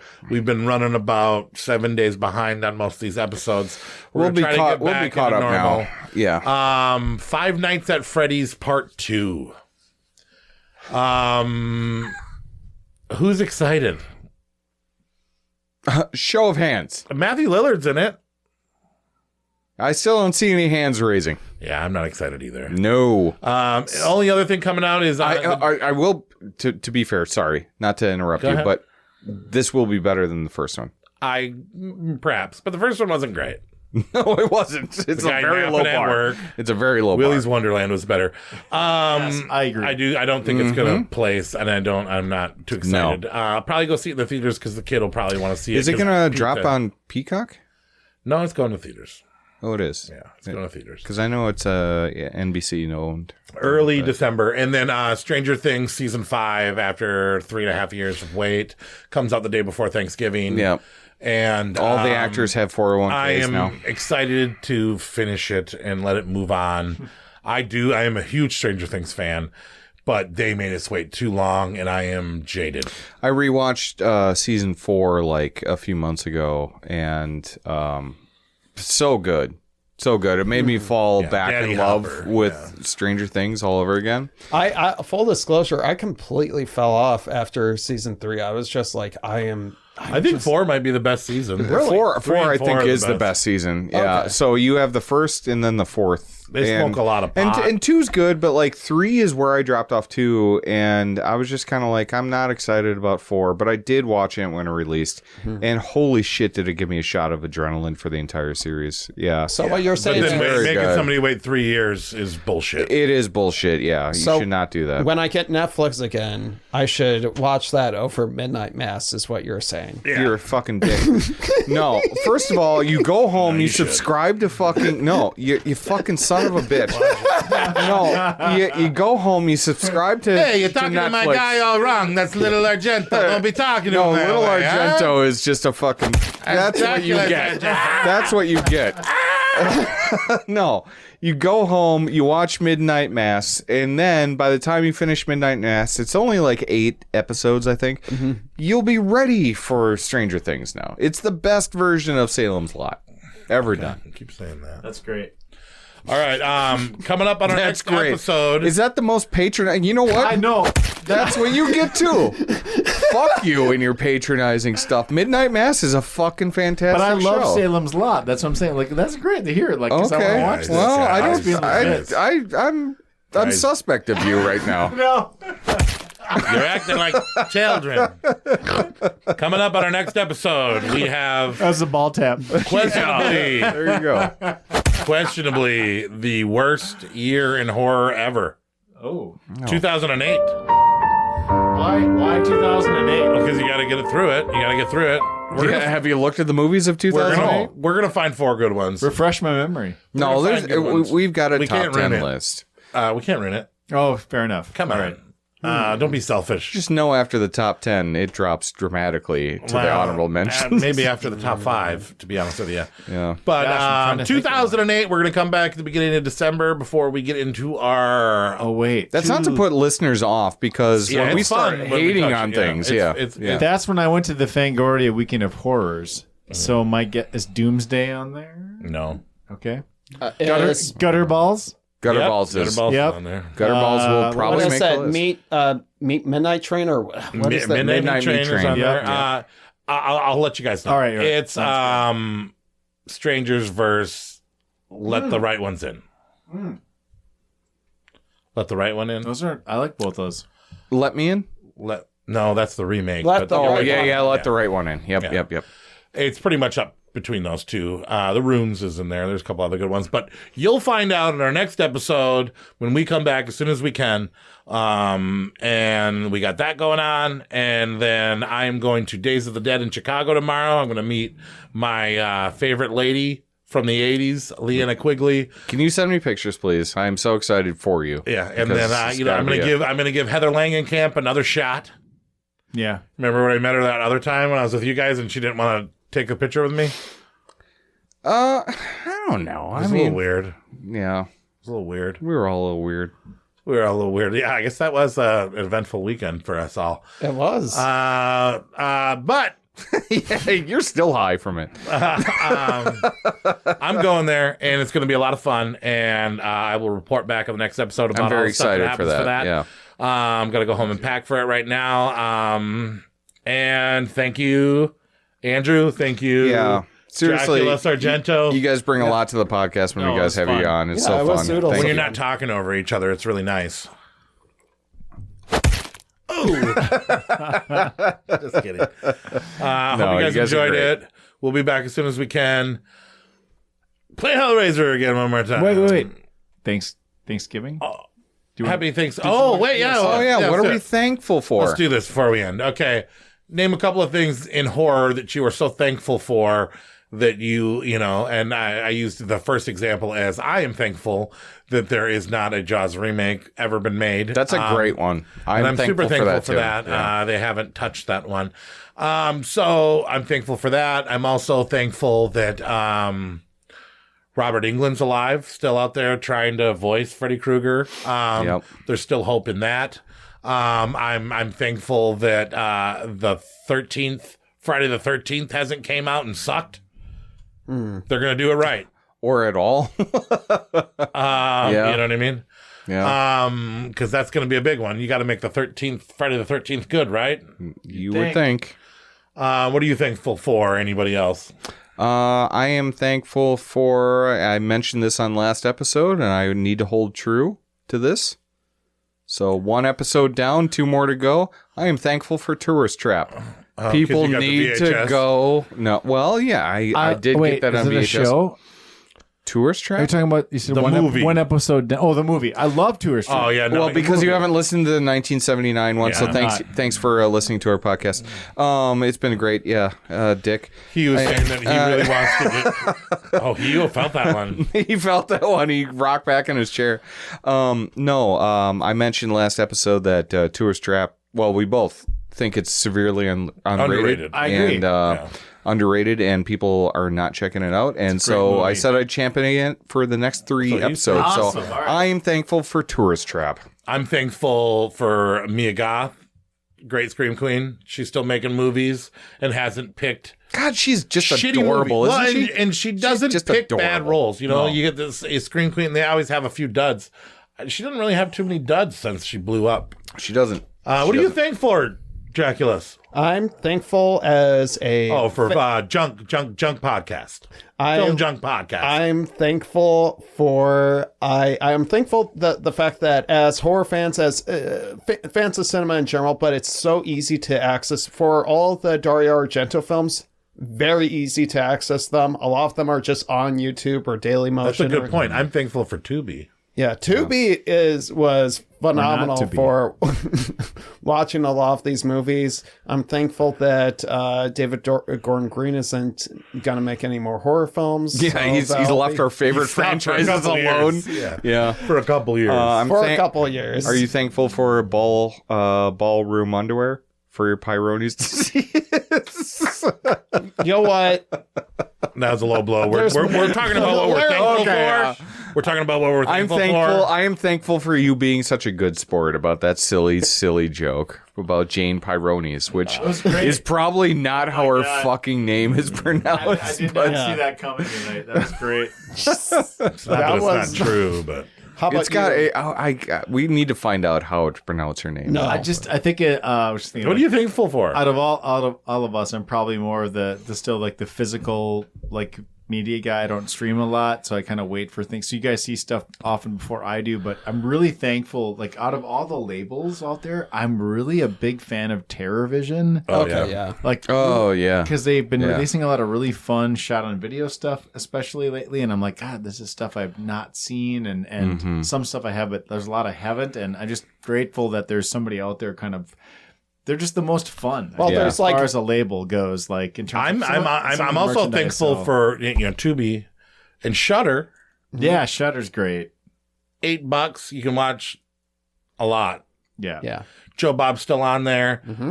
Fuck, they got Rhonda Shears doing Up All Night on YouTube now again. Right. Oh, yeah, that is amazing, right? Yeah, I just realized I'm thankful that we live in a city that has an art store that half of it has VHSs in it. Oh, yeah. I'm thankful for Adam, my good buddy Adam. Sure. Yeah. And Abraxas, I'm thankful for Abraxas, Andy and Anthony coming on the podcast tonight, and I'm thankful that we have such a good podcast that is going on for you guys have 3 years now. 6, 7 years, right? 6, 7. No, it's been doing well. 4 years. We got people that reach out to us on Did this come out of Witchcraft, right? Almost Instagram, 70 episodes. Facebook. We're nearing on 70 episodes. Our finale for this year is going to be episode 70.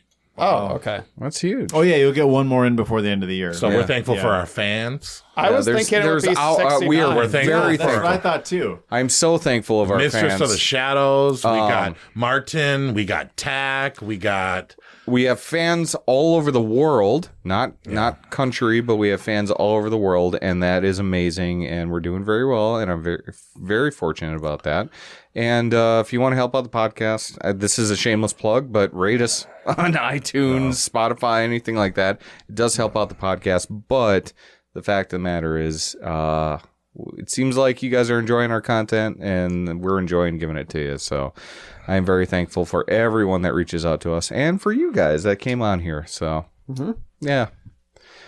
This is the best. So let's put one up for... I had to throw in that punch. To Pyrone disease. To Pyronies. The Pyrone. Grazie. The curve that affects us all. Argentos. Cheers, you Italian dirtbags. Ciao, everyone. Anthony's Pyronies.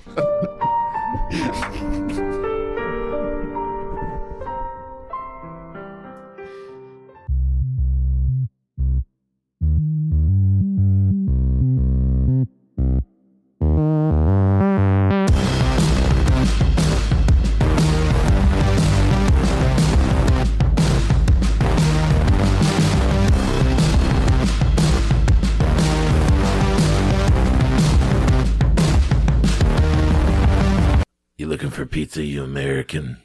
You followed the lights. Found your pizza, didn't you? You American asshole. I love how the killer's got traumatic brain injuries too. Yeah. He's got a massive TBI. Because his pizza really Italian light, food or something. right, like, to the pizza light. Yeah. And all you Americans go for the pizza. You American poser. Now you're dead. Yeah, you American pizza light.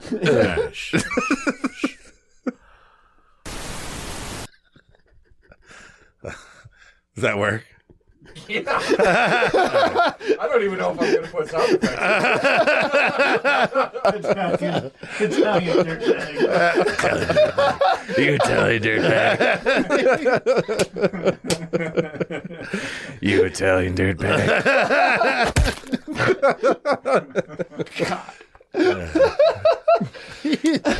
At the end of, when you finish the episode, you should just one more of those things. We just need a clean cut of like, you Italian dirtbag. Right. Yeah, just creepy music. Italian dirtbag. All right, we're running late. I think the opera's already started. We'll walk in there. We'll get our seats. Wow, these are great seats. Holy shit, I can see right through that girl's dress. She's singing amazing, though. Her boobies are immaculate. And then you can say that. We brought our friend Dario Argento to the opera. Or Dario Sargento. We should have Yeah, this is the Wisconsin Dario Argento. All right, why not call him Dracula Argento? Dracula Sargento. Yeah. There we go. Dracula Sargento. Dracula Sargento. And then I love it. You can speak in your Italian accent. And then we'll get in there and be like, oh, man, I've never been to this. This is such a great Thanksgiving, blah, blah, blah. Be like, oh, hey, I'm going to go get you some drinks. Okay. Yeah. Okay. Yeah, right, do that, because just in case I can find something close and it's not. Who puts razor wire in a fucking mop closet or whatever? So it's the three of us and Dracula Sargento. Okay, and then I have to go pee, and Dracula Sargento, and then